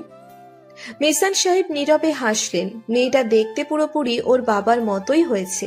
সেই বড় বড় চোখ, গালে টোল পড়া হাসি, হলদে ফর্সা গায়ের রং, এক কথায় অসাধারণ। শারমিন বেগমের উদ্দেশ্য করে তিনি বললেন, রহমান কি এখনো আমার উপর রেগে আছে? না, রেগে থাকলে কি মাইশাকে আর বলতো যে ওনার কোনো খালামণি নেই? মিজান সাহেব নীরব হয়ে গেলেন। মাইশার একটু জানতে ইচ্ছে হয়েছিল যে কি এমন হয়েছে যার জন্য বাবা এত বড় সত্য ওর কাছে লুকালো। মিজান সাহেব হয়তো মাইশার ভাবভঙ্গি বুঝতে পেরেছিলেন, তাই তিনি বললেন, আমার একটা ভুলের জন্যই তোমার বাবা আমাদের সাথে সম্পর্ক নষ্ট করেছে। ভুলটা আমাদের জীবনের মারাত্মক একটা ভুল ছিল। এর মাসুলে যে আমায় এত বছর সম্পর্কহীন হয়ে থাকতে হবে তা আমি ভাবতেও পারিনি। কি ভুল খালুজান? সে জানতে চাইল। মিজান সাহেব দীর্ঘশ্বাস ফেলে বললেন, তোমার মা আর রহমানের বিয়ের পর থেকে সকল কাজে তোমার বাবার পাশে একজন বন্ধু হয়ে দাঁড়িয়েছিলাম আমি। ব্যবসায়িক ক্ষেত্রে বা টাকার প্রয়োজনেও আমি ওকে সাহায্য করেছি। তাই রহমান আমাকে নিজের বড় ভাইয়ের মতোই, আমার কোনো কথাই সে অমান্য করতো না। একটা জিনিস কি জানো, আমি ছিলাম হুমায়ুন আহমেদের বড় এক ভক্ত। তার উপন্যাসের নামে নিজের বাড়ির নাম রেখেছিলাম শঙ্খনীল কারাগার। আমাদের বড় মেয়ে হওয়ার পর মেয়ের নাম লীলাবতী রাখতে চেয়েছিলাম, কিন্তু তোমার খালামণির জন্য তা পারিনি। তখন আমার আগ্রহের কারণে তোমার বড় ভাইয়ের নাম আমি রেখেছিলাম নুহাস। তোমার বাবা এতেও সায় দিয়েছিল। নুহাস তখন অনেক ছোট, তাই আমাদের সেই স্মৃতিগুলো ওর হয়তো ভালো মতো মনেও নেই। কিন্তু এক দুর্যোগে আমাদের সব সম্পর্ক লণ্ডভণ্ড হয়ে যায়। এতটুকু বলেই থেমে গেলেন তিনি। চশমাটি খুলে সন্তর্পণে রাখলেন সামনের টি টেবিলে। পুরো ঘরটিতে বিরাজমান এক প্রকার মৌনতা। মাইশা উচ্ছ্বসিত চোখে খালুর দিকে তাকিয়ে আছে, অপেক্ষায় আছে তার কথাগুলো শোনার। মিজান সাহেব মিহি কণ্ঠে আবার বলা শুরু করলেন, ঘটনাগুলো অনেক আগের। নুহাস আর আরিয়া। আরিয়া হচ্ছে মিজান সাহেবের বড় মেয়ে। দুজনেরই বয়সই প্রায় 8 থেকে 9 বছর হবে। আমি আমার ব্যবসায়িক এক কাজের জন্য কাতারে গিয়েছিলাম। সেখানে হুট করেই আমার বিশাল অঙ্কের টাকার প্রয়োজন হয়ে পড়ে। আশেপাশের বিশ্বাসীন মানুষের ভিড়ে তোমার বাবা আমায় টাকা পাঠিয়ে দেয় নিজের ব্যাংক অ্যাকাউন্ট থেকে। একবারও জিজ্ঞাসা করেনি যে টাকা দিয়ে আমি কি করব। হয়তো আমায় বড় ভাই বলে মানতো, তাই আমি বলেছিলাম 1 বছরের মধ্যে এই টাকাগুলো আমি ফেরত দিয়ে দিব, যা রহমান মেনে নিল। কিন্তু 1 বছর হওয়ার আগে রহমান হঠাৎ করে আমার কাছে টাকা চেয়ে বসলো। আমি বলেছিলাম যে কেন, রহমান বলল জরুরি দরকার, পুরোটা এখন না দিলেও আপাতত 50% দিতে বলেছিল। কিন্তু আমি এ বিষয়ে হেলফেল করে বসি, আর এটাই ছিল আমার চরম ভুল। রহমান তোমার দাদির চিকিৎসার জন্য ইমার্জেন্সি টাকা চেয়েছিল, যা আমায় বলা সত্ত্বেও ব্যস্ততার চাপে এক প্রকার ভুলে বসি। আর আমার কাছেও তেমন একটা ক্যাশ টাকা ছিল না, তাই আমাকে সাফ মানা করে দিতে হয়। তখনই ভেঙে পড়েছিল রহমান। আমার প্রতি ওর যে বিশ্বাসটাই ছিল, চিকিৎসার অভাবে তোমার দাদির মৃত্যুতে মুহূর্তেই তা ধূলিসাৎ হয়ে যায়। যেদিন আমি টাকা নিয়ে তোমাদের বাড়িতে গিয়েছিলাম, সেদিন রহমান একটা প্রশ্নই করেছিল যে এই টাকার বিনিময়ে আমি কি পারবো কারো জীবন ফিরিয়ে আনতে। তখন থেকেই আলাদা হয়ে গেলাম আমরা, ছিন্ন করে ফেলে রহমান আমাদের সাথে সকল সম্পর্ক। তাই তো তোমার জন্মের কথাও আমাদের অজানা। আমাদের ছেলে হওয়ার পর তোমার বাবাকে চিঠিতে এ বিষয়ে জানিয়েছিলাম, কিন্তু আমার মনে হয় না যে রহমান এ বিষয়ে তোমাদের কিছু বলেছে। কথার ইতি টানলেন মিজান সাহেব। টেবিল থেকে গ্লাসটি নিয়ে ঢকঢক করে পানিটুকু খেয়ে ফেললেন তিনি। তিক্ত স্মৃতিগুলো মনে করলে আজও বীভৎস লাগে সেগুলো। নুহাস নির্বিকার ভাবে বসে আছে। মাইশা উদাসীন ভাবে ওর আম্মুর দিকে তাকালো। ওনার চোখ অশ্রুসিক্ত, এমনকি খালামণিরও। মিজান সাহেব শারমিনকে জিজ্ঞেস করলেন, রহমান জানে যে তোমরা এখানে আছো? না, উনি কিছুই জানেন না। তবে তোমাদের এখানে বেশিক্ষণ থাকাটা ঠিক হবে না। আমি চাই না আমাদের জন্য তোমার আর রহমানের মধ্যে কোনো ঝামেলা হোক। বছর খানেক তো আপনাদের অভাবে ধুকে ধুকে জীবন পার করেছি। আর কত ছেলে মেয়েদের তো বলতেই পারলাম না আপনাদের কথা। আরিয়ান কেমন আছে? কি আর হবে, বয়স পার হয়ে গিয়েছে। মলিন গলায় বলল মাইশার খালামণি। মানে? বয়স তো আর কম হয়নি। ভার্সিটির লেকচারার হিসেবে 5 বছর ধরে চাকরি করছি। এর মধ্যে এক ছেলেকে পছন্দ হয়েছিল, বিয়ের বিষয়টাও পাকাপাকি। কিন্তু এক দুর্ঘটনায় ওই ছেলে মারা যাওয়ার পর পুরোপুরিভাবে ভেঙে গেল আরিয়া। আজও তাই বিয়ে করতে চাইনি, আর আমরাও তেমন জোর করিনি। মিজান সাহেব বললেন, আর ছোট সাহেব, ওর সম্পর্কে তো কিছুই জানলাম না। ওই ছেলের কথা আর বলো না, এখনো বাপের টাকায় ফুর্তি করে দেশ ঘুরে বেড়ায়। কিছুদিন পর মাস্টার্সের পরীক্ষা দিবে, তাই ঘরে পড়ে আছে। নইলে তো আমার ভবঘুরে বদমাইশ ছেলে ব্যাগপত্র নিয়ে কোন প্রান্তে চলে যেত তার কোনো ঠিকানা নেই। আরিয়াকে সাথে নিয়ে বাইরে গিয়েছে ওই লাট সাহেব। আসার সময় প্রায় হয়ে এসেছে। মাইশা, নুহাস, শারমিন বেগম ফ্যালফ্যাল নয়নে ওদের কথা শুনছিল। পুরো পরিবারটাই আগের মতো প্রাণোচ্ছল আছে, শুধু কয়েকটি অধ্যায়ে কিছু কাছের মানুষ নেই। ওদের কথার মাঝে পেছন থেকে কেউ গলা উঁচিয়ে বলল, বাবা মা, আমরা এসে পড়েছি।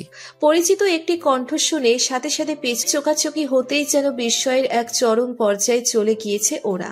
মাইশের চোখের পলক ফেলল বার কয়েক, ভুল দেখছে নাকি তা স্থির করার জন্য। অবশেষে মন স্থির করতে বাধ্য হলো যে ও যা দেখছে সবই সত্যি।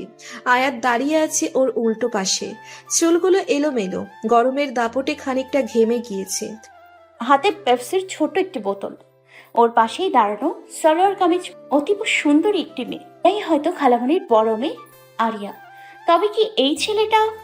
আর ভাবতে চাইল না মাইশা, কেননা এর থেকে বেশি ভাবলে হয়তো অজ্ঞান হয়ে মরেই যাবে।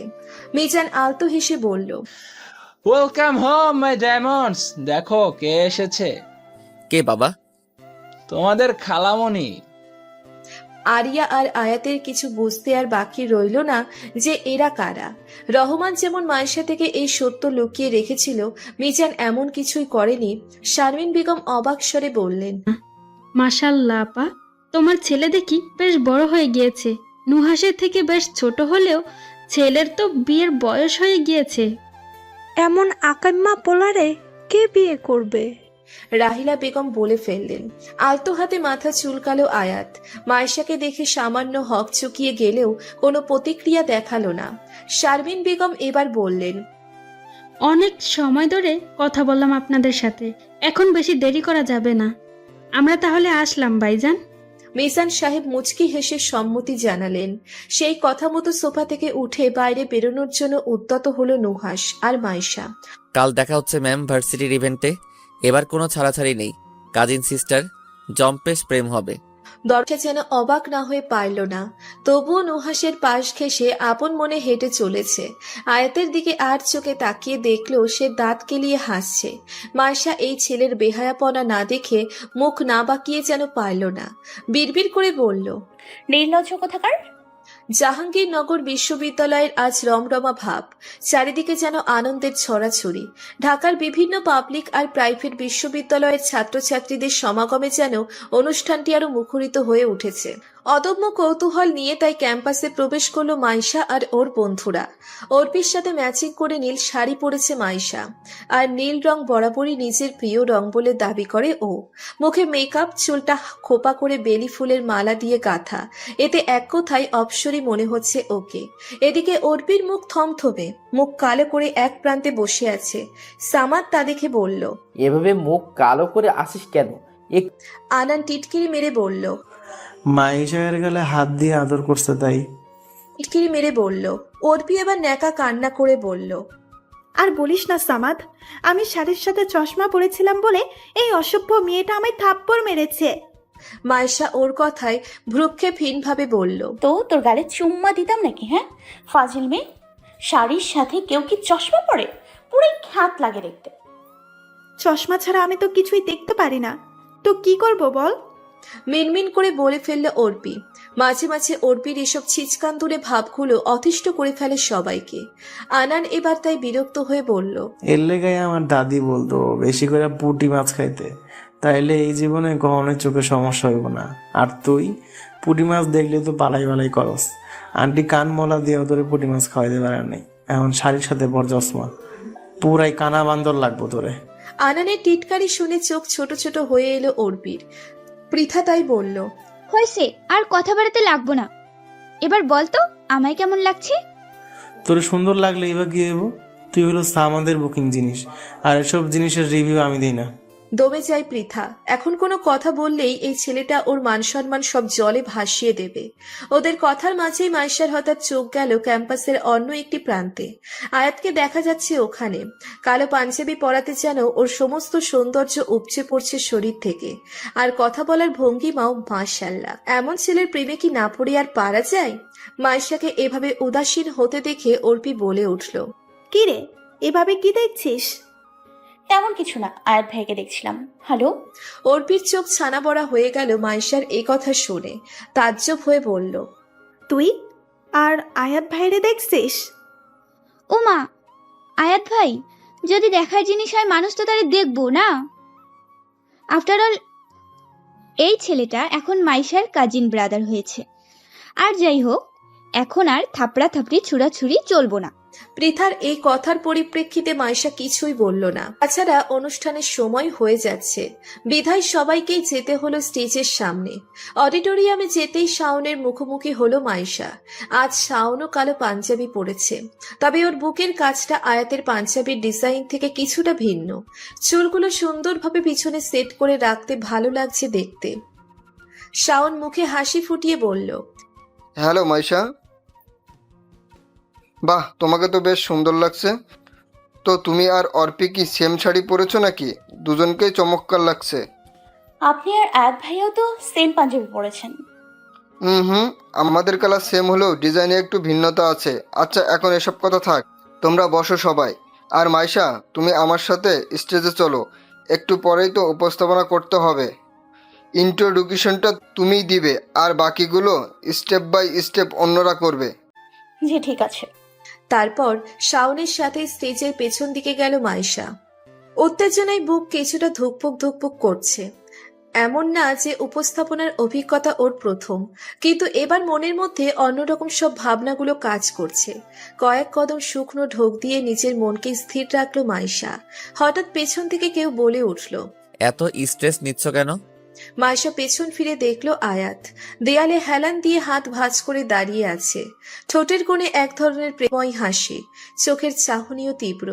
এমন দৃষ্টিতে মাইশা কিছুটা অস্বস্তিতে পড়ে যায়। আয়াত আবার বলল, তুমি জানো স্ট্রেস নিলে তোমাকে ঠিক কেমন লাগে?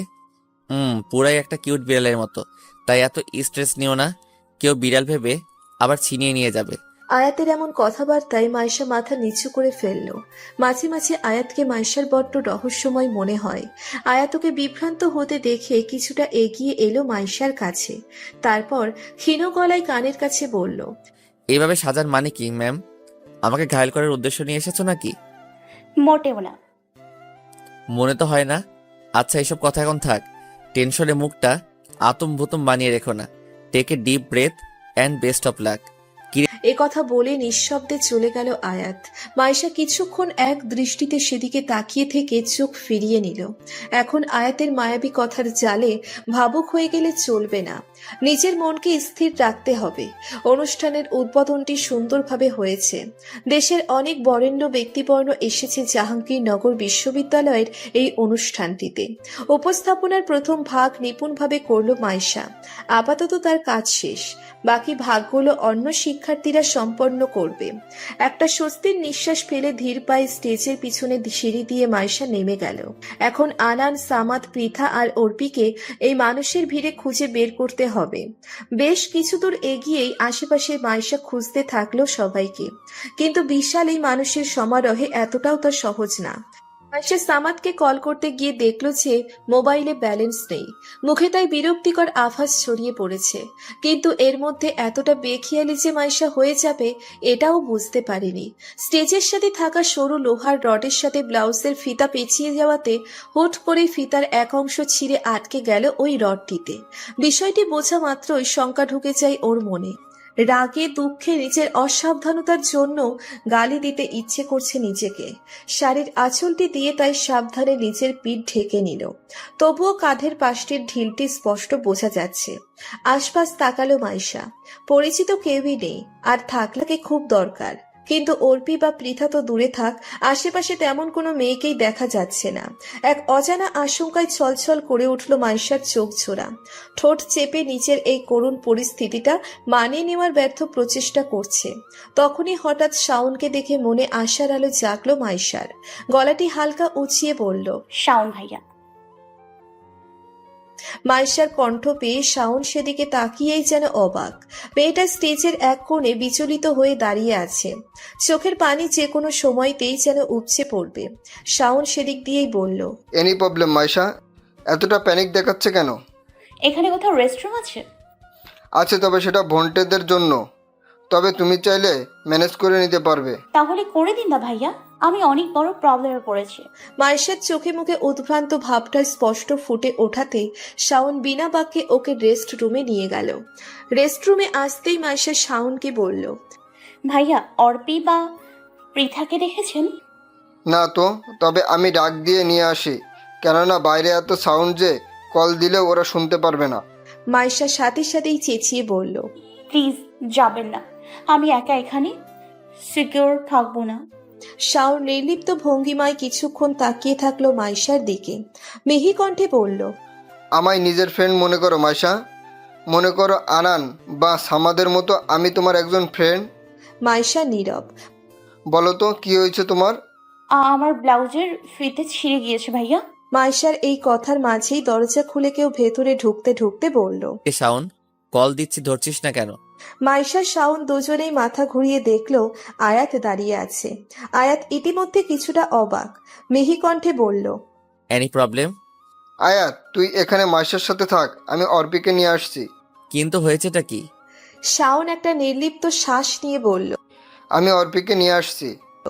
শাওনের কথার আগা মাথা আয়াত যেন কিছুই বুঝলো না, তাই শাওনের পিছু পিছু আয়াত যেতেই ওর হাত চেপে ধরল মাইশা। আয়াত এবার অবাকের শীর্ষে, কেননা মাইশা কখনোই এভাবে আয়াতের হাত স্পর্শ করেনি। মাইশা কাতর কণ্ঠে বলল, আমার একা রেখে যাবেন না প্লিজ। মাইশার কণ্ঠে প্রকাশ পাচ্ছে আয়াতের প্রতি বিশ্বাস। এই দৃষ্টি অনুভব করে অদ্ভুত এক অনুভূতির জোয়ার তৈরি হলো আয়াতের মনে, যেন মুখে না বললেও মাইশার অন্তরে অন্তরে আয়াতের জন্য লেখা হৃদমাঝারি তুমি ছিলে। মাইশার দিকে ধীর পায়ে এগিয়ে গেল আয়াত, চোখের চাহনিতে কিছুটা গাম্ভীর্যের রেশ। মাইশার ছলছল চোখ জোড়াটি যেন বুক তোলপাড় করে দিচ্ছে আয়াতের। যদিও ও এখনো বুঝতে পারছে না যে মাইশার কি হয়েছে, কিন্তু পরিস্থিতি দেখে কিছুটা আন্দাজ করে নিল যে যা হয়েছে তা হয়তো মাইশার জন্য বেশ বিব্রতকর। মাইশা যে হাত দিয়ে আয়াতের হাত চেপে ধরেছিল সেই হাতটি আরো গভীরভাবে আঁকড়ে ধরল আয়াত। চোখের ইশারায় আশ্বাস দিল যে এখান থেকে এখনো যাবে না। নিভৃত নিস্তব্ধ এই পরিস্থিতিতে আয়াত নিজের কোমল ঠোঁট যুগল হালকা একটু নাড়িয়ে বলল, এই হাতটি ছাড়ার জন্য আঁকড়ে ধরিনি, নিজের হাতের মুষ্টিতে এই হাতের ছোঁয়া গ্রহণ করেছি, হৃদ মাঝারে তোমায় গ্রহণ করার জন্য। কোনো মানুষের কথায় এত মোহনীয়তা কিভাবে থাকতে পারে? আয়াতের ছোট দুই বাক্যের এই কথা যেন সমস্ত মোহ গ্রাস করে নিয়েছে। মাইশা কিছুক্ষণ নিষ্পলক চোখে আয়াতের দিকে তাকিয়ে থাকলো। আয়াতের দৃষ্টিভঙ্গি স্বাভাবিক, সুদর্শন এই মুখশ্রীতে একরাশ ভালো লাগা কাজ করবে যে কারো। আয়াতের হাত চেপে মাইশা তাই নীরব হয়ে বসে থাকলো। বেশ কিছুক্ষণ পর অর্পিকে নিয়ে হাজির হলো শাওন। অর্পিকে দেখেই মাইশা এবার যেন স্বস্তির নিঃশ্বাস ফেলে। শাওন হয়তো অর্পিকে বলেছে মাইশার সমস্যার কথা, তাই এসে তেমন একটা বিচলিত হলো না। মাইশার হাতের বন্ধনী একটু দুর্বল হতেই আয়াত নিজের হাত ছাড়িয়ে নিল। তারপর গম্ভীর গলায় বলে উঠল, আমরা তাহলে বাইরে দাঁড়াই, তোমাদের প্রয়োজন হলে ডাক দিতে পারো। ঠিক আছে। আয়াত আর শাওন এবার দরজার সামনে এগিয়ে যেতেই পেছন থেকে মাইশা বলে ওঠে, শাওন ভাইয়া। শাওন পিছনে ঘুরে জিজ্ঞাসু চোখে তাকালো মাইশার দিকে। মাইশা মুচকি হেসে বলল, থ্যাংক ইউ। মাই পেপেজার। বলে বিনিময়ে মিষ্টি হাসি শাওন। উজ্জ্বল ফর্সা ছেলেদের এমন হাসিতে মারাত্মক লাগে। আজকাল এসব পরিস্থিতিতে শাওনের মতো মানুষদের পাওয়া হয়তো দুর্লভ ব্যাপার। এমন পরিস্থিতিতে সবাই বুদ্ধি খাটিয়ে কাজ করতে পারে না, যেটা হয়তো শাওন পেরেছে। মনে মনেও মাইশা তাই শাওনকে একরাশ কৃতজ্ঞতা জানালো। আয়াত শাওন চলে যাওয়ার পরেই অর্পিকে তাই বলল, পেছন থেকে কেমন দেখাচ্ছে রে? কোনো মতে চলবে। নিজের চশমা ঠিক করতে করতে বলল অর্পি। কোনো মতে চলবে মানে? তোর কি মনে হয় ব্লাউজের পেছনের দিকে সেফটি পিনের বাহার থাকলে কেমন দেখাতে পারে? একেবারে খ্যাত। আমি যে শাড়ির সাথে চশমা পরে কানা বান্দর হয়ে ঘুরছি তার থেকেও বেশি খ্যাত। শেষের ক্ষেত শব্দটি টিটকিরি সুরে বলল অর্পি। মূলত শাড়ির সাথে চশমা পরাতে মাইশা ওকে থাপ্পড় মেরে যে ক্ষেত কথাটি বলেছিল তারই প্রতিশোধ নিচ্ছে হয়তো মাইশা। তো এখন কি করব? কি আর করবি, একে তো ব্লাউজের ফিতা সিরে খুঁড়ে অবস্থা খারাপ করেছিস, এখন সেফটিপিন ছাড়া আর ভালো ওয়ে নাই। তবে শাড়ির আঁচল দিয়ে পিঠ ঢাকলেই হয়ে যাবে হয়তো। অর্পির কথা মতো এই কাজটাই করলো মাইশা। এখন কিছুটা কমফোর্ট ফিল হচ্ছে, বিধায় নির্লিপ্ত শ্বাস ছাড়ল। আজকের দিনটাই কেমন যেন অন্যরকম কাটছে। সব দিক দিয়েই যেন এক নতুনত্বের পরিস্থিতি।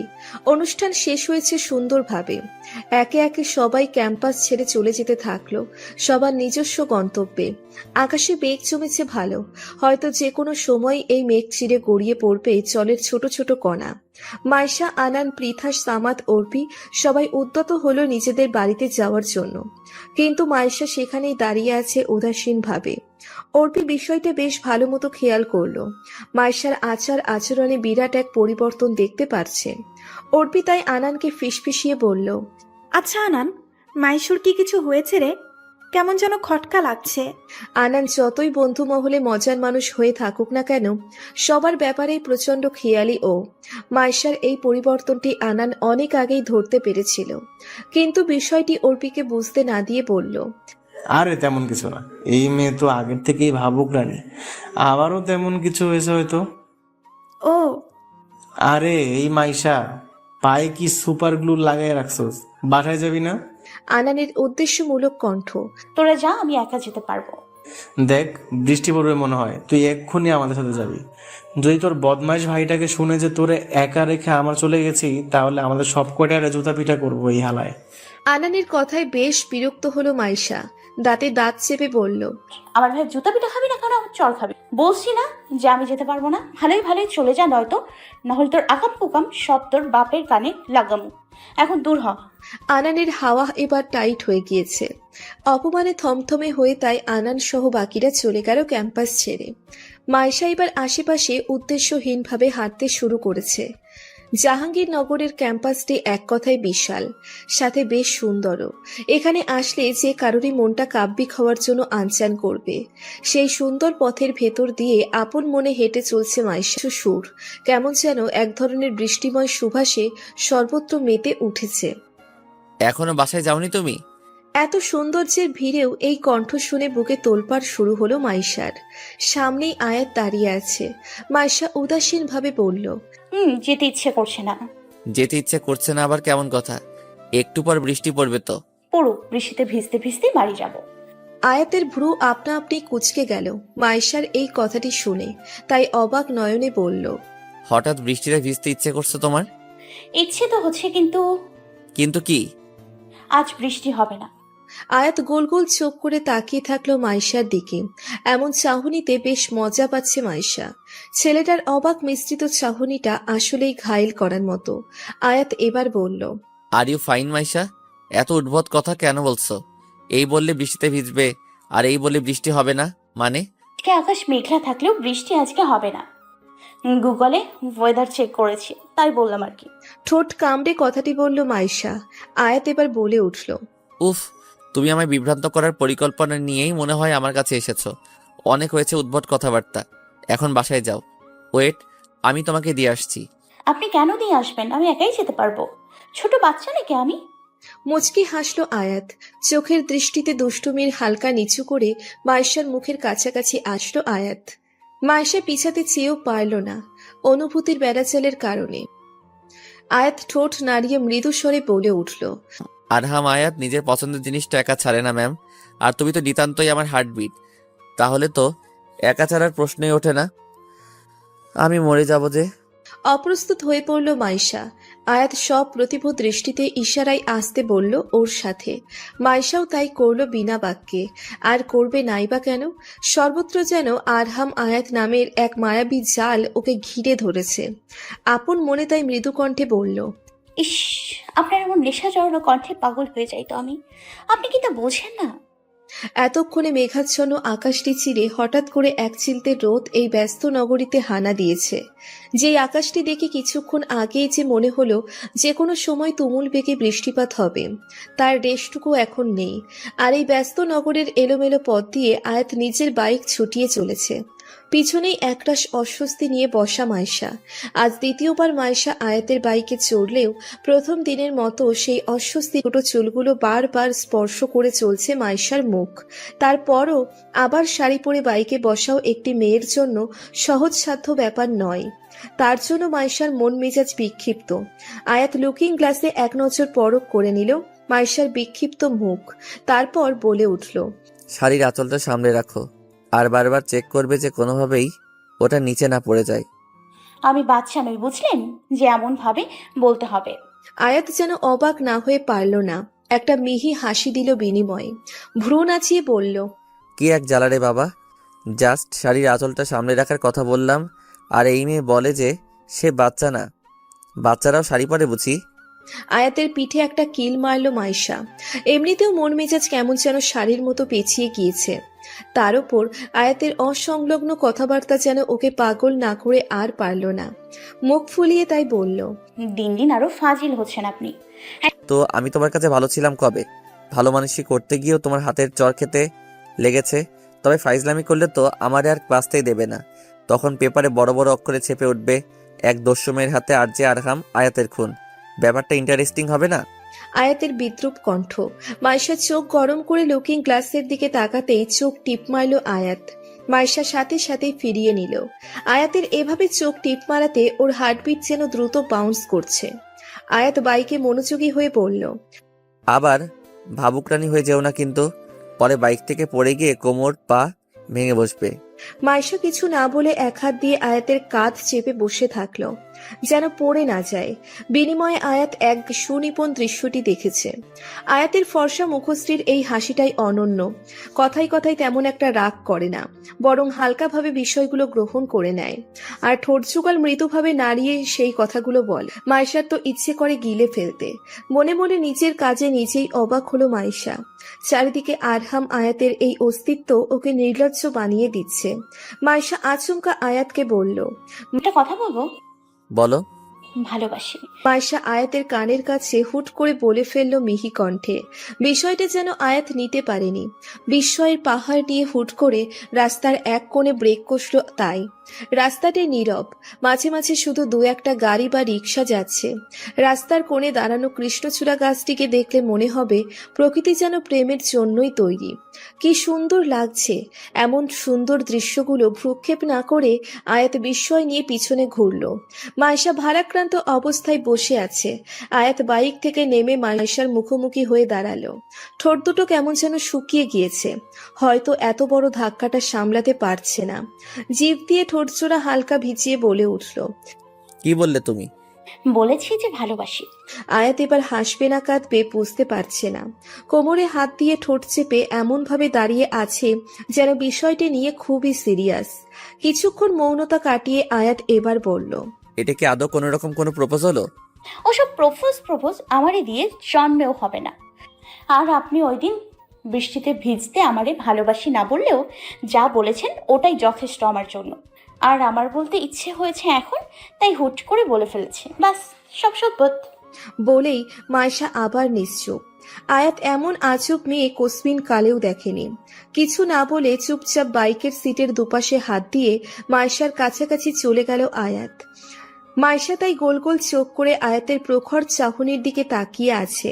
সেই চাহনিটা থেকেও সুন্দর ঠোঁটের কোণে থাকা দুষ্টু হাসিটা। তাই মৃদু স্বরে আয়াত মাইশার কাছে মুখ এগিয়ে বলল, এখন তোমার ভালোবাসির চক্করে কথাটা তো হ্যাং করেছিল আমার। বাই চান্স অ্যাক্সিডেন্ট হতো তো তোমার সাথে আমার ক্যান্ডেল লাইট ডিনার, তারপর বাসরের স্বপ্ন সব শেষ। সাধে কি আর আপনাকে লুচুবাগ বলতাম? তখন কিছু না করে আমি যে লুচুবাগ সবাইকে বলে বেরিয়েছো, তবে এবার তার হবে না ম্যাম। এবার না হয় লুচ্চামিটা করেই লুচুবাগের ট্যাগটা নেই। আয়াতের বিক্ষিপ্ত কণ্ঠ।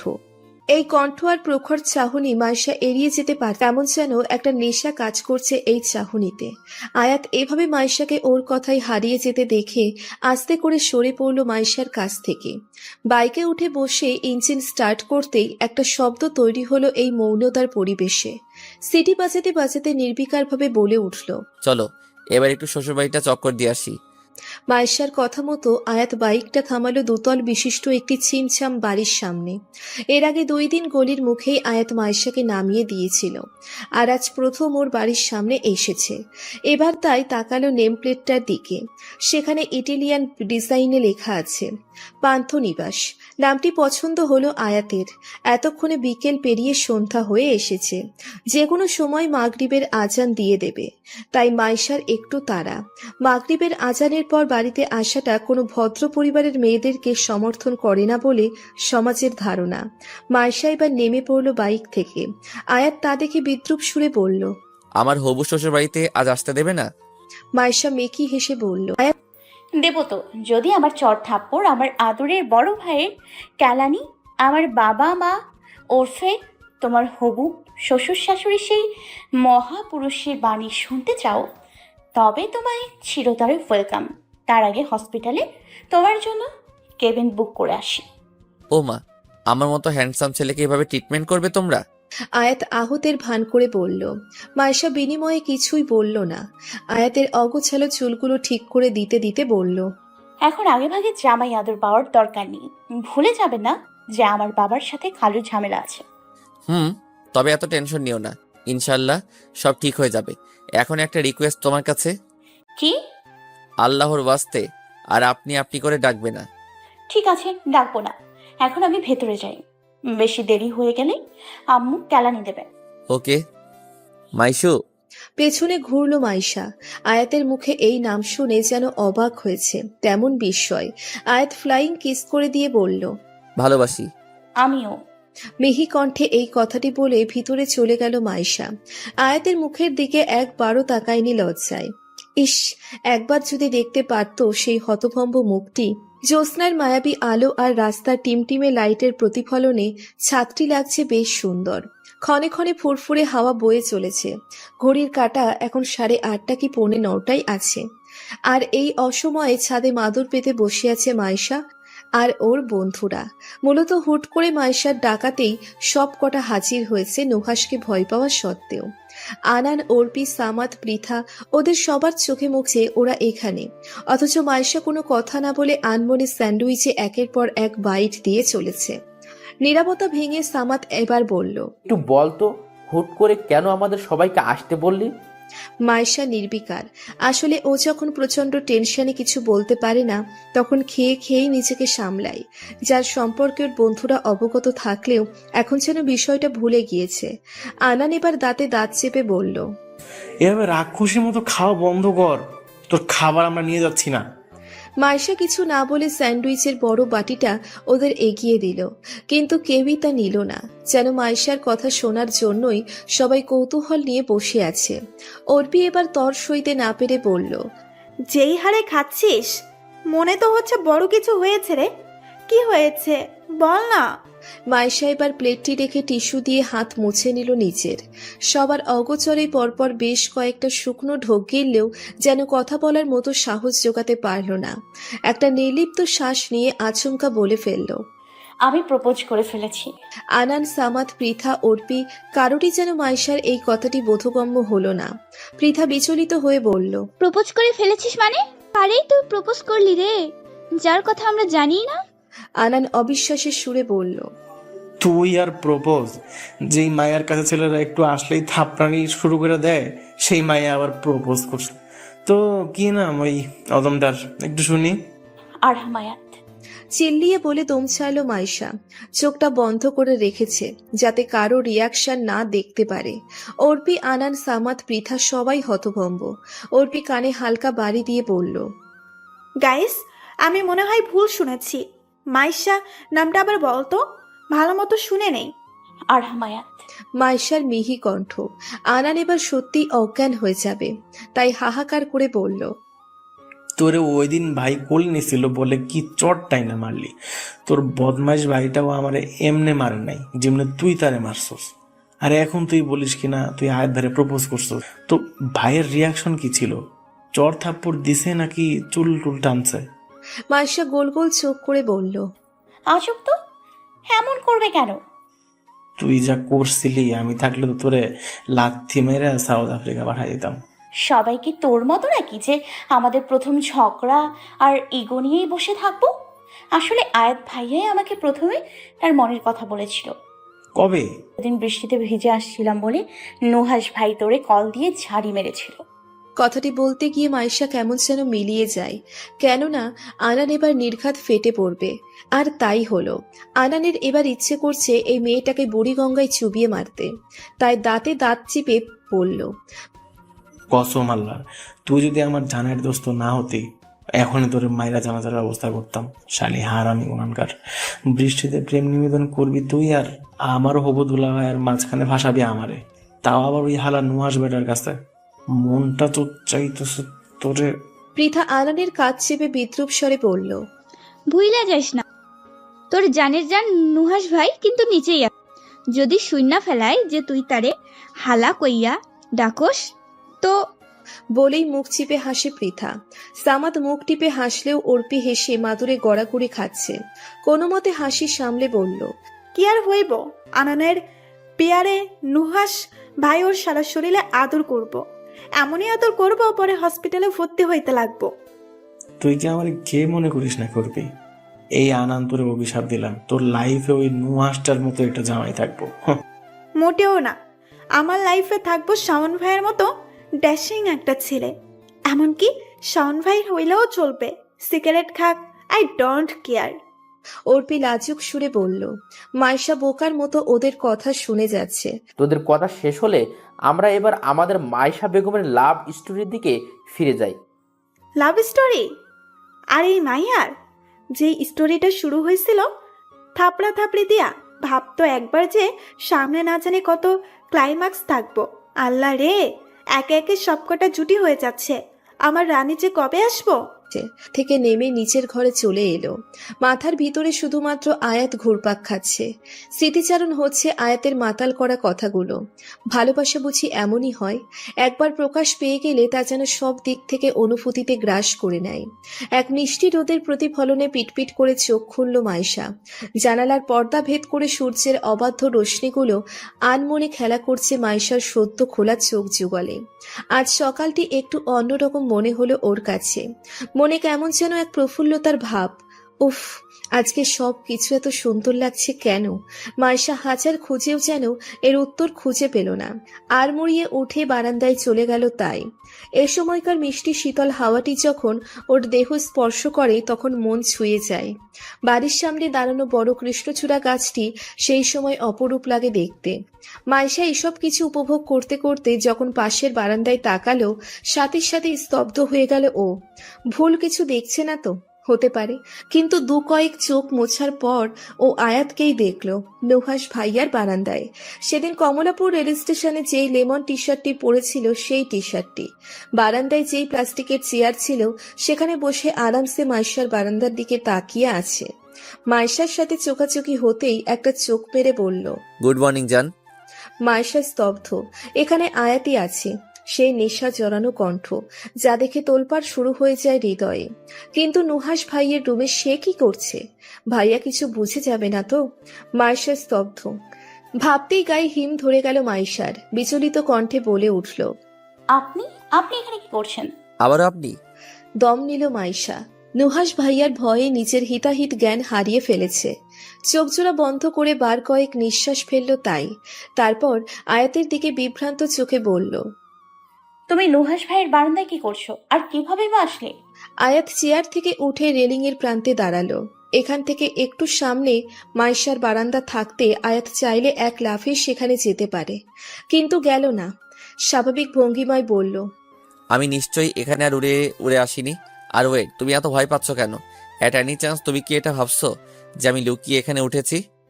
আয়াতের বিদ্রুপ কণ্ঠ, ভ্রু এমনভাবে বাঁকিয়ে রেখেছে যেন মাইশাকে বিভ্রান্ত করাই ওর আসল উদ্দেশ্য। মাইশা এর উত্তর দিতে যাবে তখনই নুহাসের রুমের ভিতর থেকে কেউ বলে উঠল, আয়াত বারান্দায় আছো? বলতে বলতে বারান্দায় আসলো নুহাস। মাইশাকে অপর প্রান্তের বারান্দায় দাঁড়ানো দেখে কিছুটা অবাক হয়। আয়াত শুকনো একটা কাশি দিয়ে সরে আসলো রেলিং এর কোণা থেকে। এমন ভাব করছে যেন কিছুই হয়নি। নুহাস এবার বলল, ঘুম থেকে উঠে বারান্দায় কি করছিস তুই? মাইশা মিহি গলায় বলল, তেমন কিছু না। তাহলে ফ্রেশ হয়ে নিচে আয়। আজ বেশ সকালে আঙ্কেল আর খালামণি এসেছে আয়াত আর আরিয়া আপুর সাথে। এবার মাইশা বুঝলো আয়াতের এখানে থাকার কারণ। আয়াত স্বাভাবিকভাবে দাঁড়িয়ে থাকলেও মাইশার এভাবে বিভ্রান্ত হওয়াতে বেশ মজা পেয়েছে। আচ্ছা, আমি ফ্রেশ হয়ে আসছি। আয়াত কেউ আসতে বলে সে চলে গেল। তা দেখে স্বস্তির নিঃশ্বাস ফেলল মাইশা। বুকটা কেমন যেন উত্তেজনায় দুরু দুরু করছে। মাইশা নিঃশ্বাস ফেলে বলল, আগে বললেই তো পারতে যে আজ তোমরা সবাই এসছো। আর আমি কি না কি ভাবছিলাম, ইহাল্লা, আর একটু হলে ভয়ের চোটে তো আমি মরেই যেতাম। আয়াত চুলগুলো পিছনে ঠেলে দিয়ে এমনভাবে হাসা শুরু করলো যে মাইশা হয়তো চমৎকার কিছু বলেছে। এই দৃশ্য দেখে চোখজোড়া ছোট করে ফেলল মাইশা। অবাক ন্যায় বলে উঠল, এভাবে হাসার কি হলো? আয়াত কিছু না বলে এক লম্বা ঝাঁপের রেলিং ধরে নুহাসের বারান্দার থেকে এসে পড়ল মাইশার বারান্দায়। ঘটনাচক্রে মাইশাও দুকদম পিছিয়ে গিয়েছে আয়াতের তৎক্ষণাৎ কাছাকাছি আসাতে। আয়াত এবার বিরক্ত হয়ে বলল, তোমার মতো ইডিয়েট মেয়ে আমি আমার লাইফে দেখিনি। লুকিয়ে আসতে হলে কি আর স্বয়ং যমরাজের ঘরে আসতাম? লুকিয়ে আসতে হলে তো আমি তো আমার জঙ্গলি বিড়ালের কাছে আসতাম, যেমনটা এখন এসেছি। শেষের কথাটি একদম মাথা নিচু করে বলল আয়াত। মাইশার ঠোঁটচোরা থেকে সামান্য দূরত্বে ঠোঁটটি নামিয়েছে। দুজনের উষ্ণ নিঃশ্বাস খেলা করতে মগ্ন একে অপরের সাথে। মাইশা শীতল কণ্ঠে বলল, এখন এখান থেকে আপনি যান প্লিজ। আবার আপনি?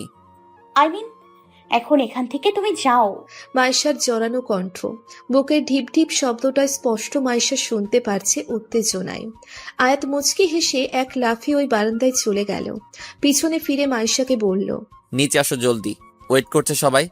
এটা বলে আয়াত চলে গেলেও মাইশা এখনো ধ্যান মগ্ন হয়ে গিয়েছে আয়াতের মোহনীয় কথাগুলোতে। ছেলেটা আসলে চাচ্ছেটা কি? কেন এভাবে ভালোবাসার কাঙাল করে তুলছে ওকে, যেদিকে ওদের সম্পর্কের পরিণতি হবে কিনা এর কোনো ঠিক ঠিকানা নেই। মাইশা কিছু না ভেবে জলদি ফ্রেশ হওয়ার জন্য ওয়াশরুমে চলে গেল। রহমান সাহেব চায়ে 2 চামচ চিনি মিশিয়ে আনমনে নাড়াতে লাগলেন। ওপাশে রান্নাঘরে ওনার স্ত্রী শারমিন বেগম তার একমাত্র বড় বুবুর সাথে আড্ডার সহিত নাস্তা বানাতে মগ্ন। দূর থেকে দুজনকে দেখতেই খুব প্রাণোচ্ছল দেখাচ্ছে। আর দেখাবেই না কেন, আজ এত বছরের সকল মান অভিমানের পাল্লা যে মিটে গিয়েছে। নিজের স্ত্রীর চোখের জল আর তার বড় বোনের কথা না রেখে পারেননি রহমান রহমান সাহেব। না চাওয়া সত্ত্বেও মিজানের এসব কিছুই পর্যবেক্ষণ করে চলছে তার বরাবরে সোফায় বসা মিজান সাহেব।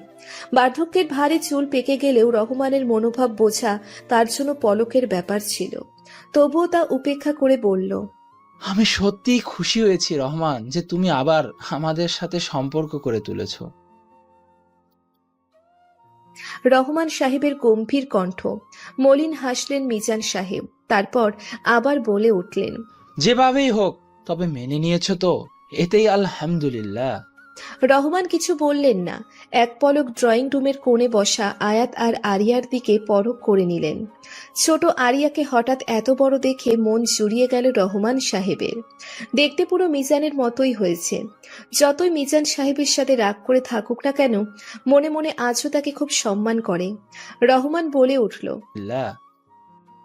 মিজান সাহেব অকপটে উত্তর দিলেন, নামে মাত্র মাস্টার্সের পরীক্ষা দেবে, ঘোরাফেরায় মূলত ওর নেশা। তবে একটা রেডিও প্রতিষ্ঠানে পার্ট টাইম জব করছে। হয়তোবা নুহাসের মতো এখনো কাজে মন দিতে পারেনি, তবে ইনশাল্লাহ সময় হতেই তা ধরে নেবে। অসন্তুষ্ট স্বরে বলে উঠলেন রহমান সাহেব।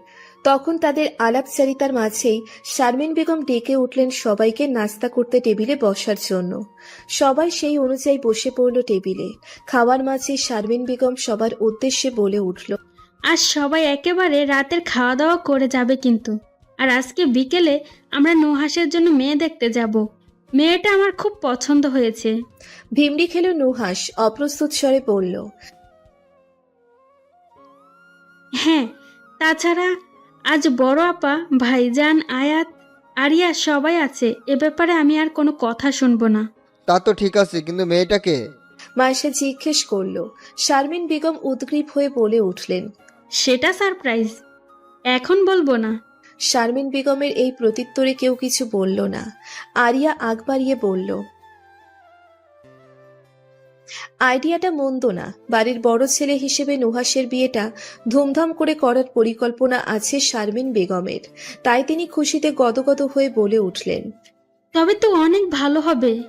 এসব দেখে মুচকি হাসল মাইশা। নিজের মাকে এতটা প্রাণোচ্ছল হতে ও আজই প্রথম দেখল। আয়াত এক গ্লাস পানি পান করে বলল, আমার তো লাভ ম্যারেজ করার ইচ্ছা, আর ডেস্টিনেশন ওটা না হয় ভাগ্যই বানিয়ে নিবে। আয়াতের সম্মোহনী কণ্ঠ শুনে সেদিকে নজর দিল মাইশা। আয়াতের ঠোঁটের কোণে মুচকি হাসি। মাইশার সাথে চোখাচোখি হতেই দুজন কিছুক্ষণ স্থির হয়ে তাকিয়ে থাকলো একে অপরের দিকে। আয়াত সবার চোখের আড়ালেই চুমুর ভঙ্গিমা দিতেই মাইশার কাশি শুরু হয়ে গেল। রাহিলা বিবি অবাক সুরে বললেন, কি হলো মাইশা? মাইশা ঢকঢক করে পানি খাচ্ছে এখন। এদিকে আয়াত এমন ভান করছে যে রাহিলা বিবির মতো সেও বিস্মিত। পানি খাওয়া শেষ করলো মাইশা। এখন কিছুটা ভালো লাগছে। আরিয়া বলল, হ্যাঁ। শারমিন বেগম বিরক্ত হয়ে বললেন, এজন্যই মেয়েটারে বলি সাবধানে খাওয়া দাওয়া করতে, কিন্তু না, খেতে বসলেই আকাশ কুসুম কল্পনা করে। মাইশা বিড়বিড়িয়ে বলল, তোমার আদরের ভাগ্নিকে আগে থামাও। বদমাসটার ভয়ঙ্কর সব কাজের জন্য একদিন আমার প্রাণ পাখি ফুরুত করে উড়ে যাবে। বিভ্রান্ত হয়ে বারবার এদিক ওদিক তাকালো মাইশা। সামনের বাড়িটিও ভুল দেখছে না তো? কিন্তু যখন নেম প্লেটে বড় বড় করে লেখা হাউস নম্বর ৭ উত্তরা ঢাকা, তখন আর বুঝতে বাকি রইল না যে ও ঠিকই দেখছে। আম্মুর কাছে আগেই শুনে নিয়েছিল যে নুহাসের জন্য যে মেয়েটি দেখতে যাবে ওর বাড়ি খুব কাছে। তবে বাড়ির পাশাপাশি যেন সম্পর্কেও এত কাছের হবে মাইশা তা বিন্দুমাত্র কল্পনাও করতে পারে নাই। ওদের সাথে মাইশার খালামণি, আঙ্কেল, আরিয়া আর আয়াতও এসেছে। আয়াতের হাতে রয়েছে ফলমূলের বেশ কয়েকটি প্যাকেট। স্বভাবত মেয়ে দেখতে এসে খালি হাতে যাওয়াটা মানায় না, তাই এসবের আয়োজন করা। শারমিন বেগম যখন ভেতরে প্রবেশ করতে যাচ্ছিলেন, মাইশা চেঁচিয়ে বলে উঠল, আম্মু, আমরা অর্পির বাড়িতে আসলাম কেন? মাইশার এরূপ কণ্ঠে সবাই ফ্যালফ্যাল করে তাকিয়ে আছে ওর দিকে। নুহাসও মোটামুটি অবাক। এটা যে অর্পির বাড়ি এটা নুহাস জানতো না। শারমিন বেগম বিরক্ত হয়ে বললেন, আমরা যে মেয়ে দেখতে এসেছি সেটা তুই ভুলে গেলি নাকি? অর্পির 14 গোষ্ঠীতে অর্পি আর ওর বোন ছাড়া আর কোনো মেয়ে নেই।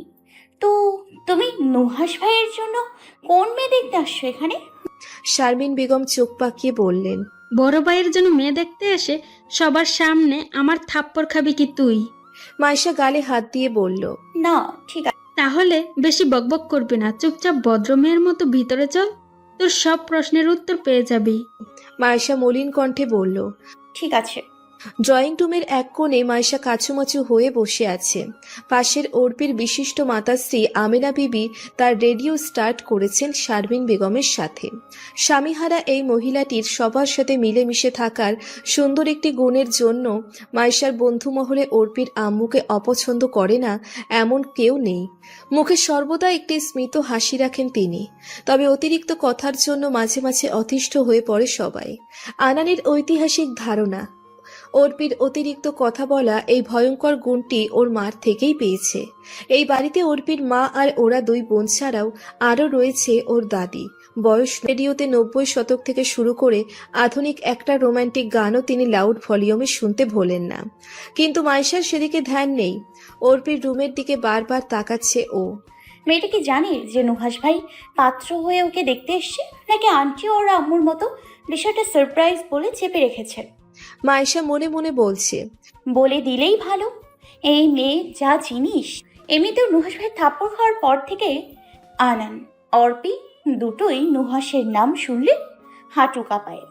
যদি এখন অর্পি দেখে যে নুহাস ভাইয়ের ওর ফিউচার হাজবেন্ড হওয়ার সম্ভাবনা 99%, ওর তো তবে মাথার সিট পড়ে যাবে, এমনকি হসপিটালে ভর্তি হতে পারে। ইয়া আল্লাহ। মায়েশার ব্লাড প্রেশার বেড়ে যাচ্ছে টেনশনে। আরিয়া তা দেখে বলল। মায়েশা শুধু বলতে পারছে না। না গো আরিয়া আপু, এটা মুভি সিনেমাও না। আর আমাদের নুহাস ভাই অর্পি রানীও মেড ফর ইজ আদরের জুটিলা। নুহাস ভাইয়ের এক ধমকে অর্পি ভ্যা ভ্যা করে কেঁদে দেবে, তাহলে বাকি সব তো পড়েই রইল। মুখে মেকি হাসি টেনে মায়েশা বলল। আমি ওভার এক্সাইটমেন্টের জন্যই টেনশনে আছি। মাঝখান দিয়ে অর্পির দাদি বলল। পেনশনে? কিসের পেনশন পাও গো? হইছে কাম, দাদি টেনশনে পেনশন শুনছে। আমিনা বিবি চিল্লিয়ে দাদির কানে কানে বলল। পেনশন না আম্মা, টেনশন বলছে। দাদি হাহাকার সুরে বলল। হ হ, এত চিল্লাইয়া কইতে রাখবো না, আমার কান আছে। এরকম হাসি তামাশার মধ্যেই কথা চলতে লাগলো সবার। মায়েশা এবার ধৈর্য এক কোণে রেখে আমেনা বিবিকে জিজ্ঞেস করলো। আন্টি অর্পি কখন আসবে? হেসে উঠল সবাই। আয়াত হাসি চেপে বলল। বাবারে, ননদের দেখি ভাবিরে দেখার জন্য আর তর্স হইছে না। নুহাস ভাই, তোমার বোন দেখি তোমার থেকেও বেশি ফাস্ট। মায়েশা ছোট ছোট চোখ করে আয়াতের দিকে তাকালো। আয়াত নির্বিকার ভঙ্গিতে অর্পির দাদির পাশ ঘেঁষে বসে আছে। আর ওই বিচ্ছু বুড়িটা সেই যে আয়াতের হাত ধরে বসে আছে, আর ছাড়ার কোনো নামগন্ধ নেই। মনে মনে এই বুড়িটাকেও হিংসে হলো মায়েশার। মিনমিনিয়ে বলল। অর্পি ঠিকই বলছে, এই বুড়ি কদিন পর সেঞ্চুরি মারলেও জোয়ান ছেলে পেলে দেখলে মাথা ঘুরাইয়া যায়। লুচি বুড়ি একটা। কিছুক্ষণ পরে অর্পির ছোট বোন অরির সাথে ড্রয়িং রুমে আসলো। বাসন্তী রঙের একটা শাড়ি পরে মাথায় ঘোমটা টেনে রেখেছে। সব সময়ের মতো আজ চশমা পরে নাই অর্পি, তাই মায়াবী চোখ জোড়া দেখে যে কেউ হয়তো ভিমড়ি খেয়ে পড়তে পারে। কিন্তু নুহাস ভাই? মায়েশা নুহাস ভাইয়ার দিকে তাকিয়ে দেখলো সে স্বাভাবিক ভঙ্গিমায় বসে আছে, তবে অর্পি লজ্জায় চোখ তুলে তাকাতে পারছে না। মায়েশা তো ঝটকার উপর ঝটকা খাচ্ছে। এ মেরে কোনো ভূত প্রেতে ধরেনি তো? তাহলে এত স্বাভাবিকভাবে বসে আছে কিভাবে নুহাস ভাইকে দেখা সত্ত্বেও? শারমিন বেগম মিষ্টি হেসে বলল। অর্পিকে আমার আগে থেকেই অনেক পছন্দ। মাইশার সাথে যখন আসতো কি সুন্দর হেসে হেসে আমার সাথে কথা বলতো, দেখতেও বেশ সুন্দর। সাদাসিধে পড়ালেখা আর আপনজনদের নিয়ে সুন্দরভাবে থাকতে পারে এমন মেয়েকেই ছেলের বউ হিসেবে পেতে চাই আমি। দাদি গাটা মেরে বলল। কি গো অর্পি, জামাই ভাল লাগছে? আমার কুদ্দুসটা দেখতে একেবারে তোর হবু জামাইয়ের মতো আসিল। কত যে মারে ফাঁকি দিয়া সিনেমা হলে গেছি, এবার তোরাও যাবি। তাই সবার চোখে ফাঁকি দিয়ে মাইশা ড্রয়িং রুম থেকে উঠে অর্পির রুমের দিকে যেতে থাকলো। অ্যাটলিস্ট আবছা আবছা কথা শুনলেও তো ওর মন শান্তি পাবে। তবে অর্পির রুমে যাওয়ার আগেই কেউ ওর হাত টেনে এমন এক কোণে নিয়ে আসলো যেখান থেকে মাইশাকে দেখা যাবে না। আকস্মিক এই আক্রমণে খানিকটা হক চুকিয়ে গেল মাইশা। আয়াত দুহাত দিয়ে ওকে দেয়ালে আবদ্ধ করে রেখেছে। মাইশা কাঁপা কাঁপা সুরে বলে উঠল যে, তুমি এখানে কখন আসলে? হুম, যেভাবে তুমি সবার চোখ ফাঁকি দিয়ে অর্পি আর নুহাস ভাইয়ের প্রেমালাপ শুনতে এসেছিলে। বাঁকা হেসে বলল আয়াত। চোখের প্রখর চাহনি মাইশার অস্থির চোখ মিলিয়ে রেখেছে। মাইশা দ্বিধাজনিত কণ্ঠে বলে উঠল, এসব কি বলছো? আমি কারোর প্রেম আলাপ শুনতে আসিনি। তবে কি করতে এসেছো? ওরা দুজন কি করে সেটা দেখতে। বলেই মুখ চেপে ধরল মাইশা। মুখ ফসকে আবারও আসল কথা বেরিয়ে গিয়েছে। আয়াতের মুখ ফুটে উঠেছে একটা দুষ্টুমির আভাস। নিজের হাতটা ঘাড়ের কাছে রেখে একটু ঝুঁকে এলো মাইশার দিকে, যার দরুন মাইশা খানিকটা পেছাতে চাইলেও পেছাতে পারল না দেয়ালে আবদ্ধ থাকার কারণে। আয়াত এবার বলে উঠল, ওরা দুইজন কি করছে না করছে তা দেখার জন্য এত ইন্টারেস্ট কেন তোমার? বিয়ের জন্য তর্স হয়েছে না বুঝি? This is not fair. তুমি বয়সে বড় হলেও হাতে পায়ে এখনো বাচ্চা বাচ্চা লাগে, তারপর পিচ্চি বউকে নিয়ে ঘর সংসার করবো নাকি? মাইশা এবার পুরোপুরি হ্যাং খেয়েছে আয়াতের কথায়। এই সাংঘাতিক ছেলে তো বহু দূরে চলে গিয়েছে। মাইশা বিরক্ত হয়ে বলল, সাংঘাতিক মানুষ তো তুমি। আমি কি একবার বলেছি যে আমার বিয়ে করার শখ জাগছে? আর তুমি কই চলে গেছো? ইয়া আল্লাহ! আয়াত ঠোঁট কামড়ে আরো কাছে এলো মাইশার। চোখে চোখ রেখে বিক্ষিপ্ত সুরে বলল, আমি তো কোথাও যাইনি, এইখানেই আছি, এই যে তোমার কাছাকাছি। নিঃশ্বাস বন্ধ হয়ে এসেছে আয়াতের। এই ছেলে তো পাগল হয়েছেই, ওকেও পাগল বানিয়ে ছাড়বে। আয়াতের হুটহাট এভাবে কাছে আসাতে ওর যেন স্নায়ু কাজ করা বন্ধ হয়ে যায়। মাইশাকে এতটা অস্থির হতে দেওয়া আয়াত বলে উঠল, এখনই এই অবস্থা, সামনে যদি আরো ভয়ঙ্কর কিছু হয়ে যায় সহ্য করতে পারবে মাইশু পাখি? মাইশা মিহি কণ্ঠে বলল, তখনকারটা তখন দেখা যাবে, এখন সরো প্লিজ। আয়াত কিছু না বলে সরে যেতেই মাইশা ফটাফট এখান থেকে প্রস্থান করল। কিছুক্ষণের আটকে রাখা রুদ্ধশ্বাস নিমেষেই এবার পরিণত হলো স্বস্তির নিঃশ্বাসে। ঘড়ির কাঁটা এখন 10টায় ছুঁই ছুঁই। হাটে চিত হয়ে শুয়ে আছে মাইশা। মাথার ওর ঘূর্ণায়মান ফ্যানটির দিকে ওর তীক্ষ্ণ দৃষ্টি। আজ সারাটা দিন ভয়াবহ ধকলের ওপর দিয়ে গিয়েছে। বিকেলে অর্পিতের বাসায় অর্পির সাথে আলাদাভাবে কথা বলার সুযোগ পায়নি মাইশা। তার ওপর ওই বুড়িটা আয়াতের সাথে যেই লেপটি শুরু করেছিল, মাইশার ইচ্ছে করছিল বুড়িটাকে তুলে একটু আছাড় মারতে। এই বয়সেও প্রেম জাগে, ইস শখ কত! কিছুক্ষণ আগেই খালামণিরা রাতের খাওয়া দাওয়া সেরে তাদের বাসায় চলে গিয়েছে, তাই এখন মাইশা মোটামুটি ফ্রি। চোখেও ভর করেছে রাজ্যের ঘুম। এখন আর এক মুহূর্ত জেগে থাকা যাবে না। লাইট বন্ধ করে যখন ঘুমের দোরগোড়ায় পা দিতে চলেছিল, তখনও ফোনের রিংটোনে ঘুমটা হালকা হয়ে এলো ওর। এই মুহূর্তে রিংটোনের এই শব্দটা মাইশার বিদঘুটে মনে হচ্ছে। বিরক্ত নিয়ে মোবাইল স্ক্রিনে তাকাতেই ভেসে উঠল অর্পি নামটি। মাইশা ঘুম ঘুম কণ্ঠে ফোন রিসিভ করে বলল, হ্যালো ভাবি। ভাবি কইবি না আমারে কুত্তা, তোর ভাই আমার মান ইজ্জত সব ভালো ভালো কইরা ফেলছে। ঘুমের ঘোরে অর্পির এ কথাটি শুনে মাইশা তেমন কোনো প্রতিক্রিয়া না দেখাতে চাইলেও প্রচন্ড অবাক হয়ে গেল ও। এতটাই অবাক যে মিহি কণ্ঠে বলল, এই মাইয়া, পাগল হয়েছিস তুই? নাকি নুহাস ভাইয়ের সাথে বিয়ে ঠিক হয়েছে বলে মাথার তার ছিঁড়ে গেছে? আরে সিরে তো গেছে তোর ভাইয়ের মাথার তার। ওই হালারে শুধু রাগে মনে করছিলাম, কিন্তু সাথে যে আরো একটা গুণ ফ্রিতে পাবো তা কি জানতাম? অর্পির অসংলগ্ন বাক্যগুলো মাইশার মাথার ওপর দিয়ে যাচ্ছে, তাই কোনো প্রতিক্রিয়া না দেখিয়ে কাট কাট গলায় বলল, ভ্যাবা না করে পুরো ঘটনাটা বল যে হয়েছেটা কি। আর এক মিনিট, তুই কি জানতি যে আজ আমরা তোকে দেখতে আসবো? ওপাশে দম নিল অর্পি, হয়তো নিজেকে কথা বলার জন্য প্রস্তুত করছে। তারপর মলিন গলায় বলতে শুরু করলো, আমার মায়ের 2 মাস ধরে আমার কান ঝালাফালা করে ফেলেছিল যে কবে বিয়ে করবি কবে বিয়ে করবি।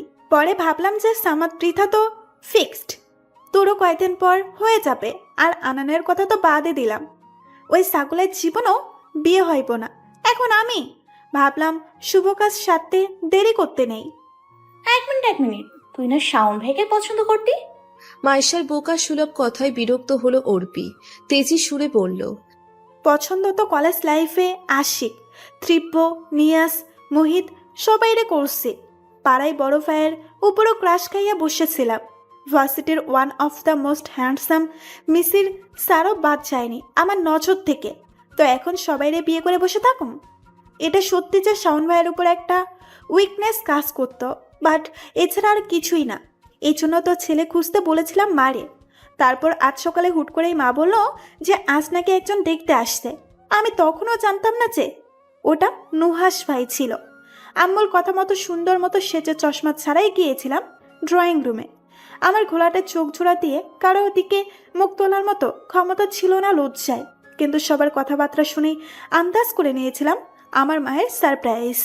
মাইশার ধারণাই তবে ঠিক ছিল। এই দুই মহিলা চক্রান্ত করে এই কারসাজি চালিয়েছে। মাইশার শুকনো ঢোক গিলে বলবো, তারপর পূর্বের ঘটনাসমূহ। অর্পির রুমে ব্যালকনিতে দাঁড়িয়ে আছে নুহাস আর অর্পি। রুমে এসেই আগে চশমাটা পরে নিয়েছে ও। ভয়ে বুকটা রীতিমতো কাঁপছে। তখন যে নুহাস নামটা শুনে ওর মনে যে কি ঝড় বয়ে ছিল তা বলার বাইরে। কোনো মতে নিজেকে সামলে মুখে লজ্জা মিশ্রিত হাসির আবরণ দিয়ে রেখেছিল। এমনিতেও নুহাস বাই যে কি রাগী, 19 থেকে 20 হলে বাঘের মতো হুঙ্কার দিয়ে ওঠে। আর এই ছেলে ওর জামাই হবে? বিয়ের পর তো অর্পির তবে কান্না করতে করতে চোখের পানি শুকিয়ে যাবে। সারা জীবন টিচারদের মতো স্ট্যান্ড আপ অ্যান্ড সিট ডাউনের মুখোমুখি হতে হবে। ভাবা যায়? ভাবতেই অর্পির গলা ছেড়ে কাঁদতে মন চাচ্ছে এবার। নুহাস নিরাপত্তা কেটে পড়ল, এমনিতেও তো তুমি চশমা ছাড়া কিছু দেখতে পাও না, তো আজ চশমা ছাড়া আসলে কেন? উল্টো খেয়ে হাত পা ভেঙে গেলে কি করে ভাঙা বউ নিয়ে আমার ছোটাছুটি করতে হতো? এ কথাটি শুনেই ক্ষিপ্ত হয়ে গেল অর্পি। এ তো তার চশমা নিয়ে রীতিমতো অপমান। তবুও কোনো মতে ও নিজেকে সামলে রাখলো। মনে রাখতে হবে এটা নুহাস ভাই। অর্পি একটা পাল্টা উত্তর দিলে ওই ছেলে পাল্টা চর মারতে দ্বিধা করতো না। নুহাস এবার বলে উঠল, কি ব্যাপার অর্পি, আমায় দেখলে তোমার অপারেটিং সিস্টেম জং ধরে যায় নাকি? আমার দিকে তাকাও না, কোনো কথা বলো না। একটা জলজন্ত মানুষ তোমার সামনে দাঁড়িয়ে আছে, কিন্তু তুমি ভাবনায় মশগুল। হাল্লা, এ আমি কার পিছে ঝুলে পড়লাম? রেগে গেল অর্পি। চেঁচিয়ে বলে ফেলল, আপনারে আমি বলেছি এমন কানা বান্দরে বিয়ে করতে? তাছাড়া আপনারে বিয়ে করার কোনো শখ নেই। ওই দিন আপনার চোরাই আমি সিধা হয়ে গেছি। এতটুকু বলেই থামলো অর্পি। নুহাসের দিকে আড়ষ্ট ভঙ্গিতে তাকিয়ে ওর ভাবভঙ্গি বোঝার চেষ্টা করলো। এতক্ষণে নির্বিকার নুহাসের ঠোঁটে ফুটে উঠল এক অদ্ভুত হাসি। শান্ত গলায়, আমি ওই দিন তোমার গালে চড় মেরেছিলাম দেখেই আমায় বিয়ে করবে না, তাই তো? বিয়ে তো আমি তোমাকেই করব। তার আগে তোমাকে সাইজ করে নেই তো। তোমার ডান গালে থাপ্পড় দিয়েছিলাম না? নুহাস ফট করে চুমু দিয়ে দিল অর্পির ডান গালে। অর্পির মাথার লাইট এবার যেন ফিউজ হয়ে গেল। ফ্যালফ্যাল করে তাই তাকিয়ে আছে নুহাসের দিকে। হাত পা বিরামহীনভাবে কাঁপছে, যেন শরীরের ওপর দিয়ে সাইক্লোন চলে গিয়েছে। এটা কি ঘটলো তার সাথে? নুহাস ওর গালে ভাবতেই অর্পি কাদো কাদো মুখে গালে হাত দিয়ে দিল। নুহাস তা দেখে মুখে রহস্যময় হাসি টেনে চলে গেল এ ঘর ত্যাগ করে। মাইশা স্তব্ধ। এমাত্র কি শুনলো এটা? কানে হাত চেপে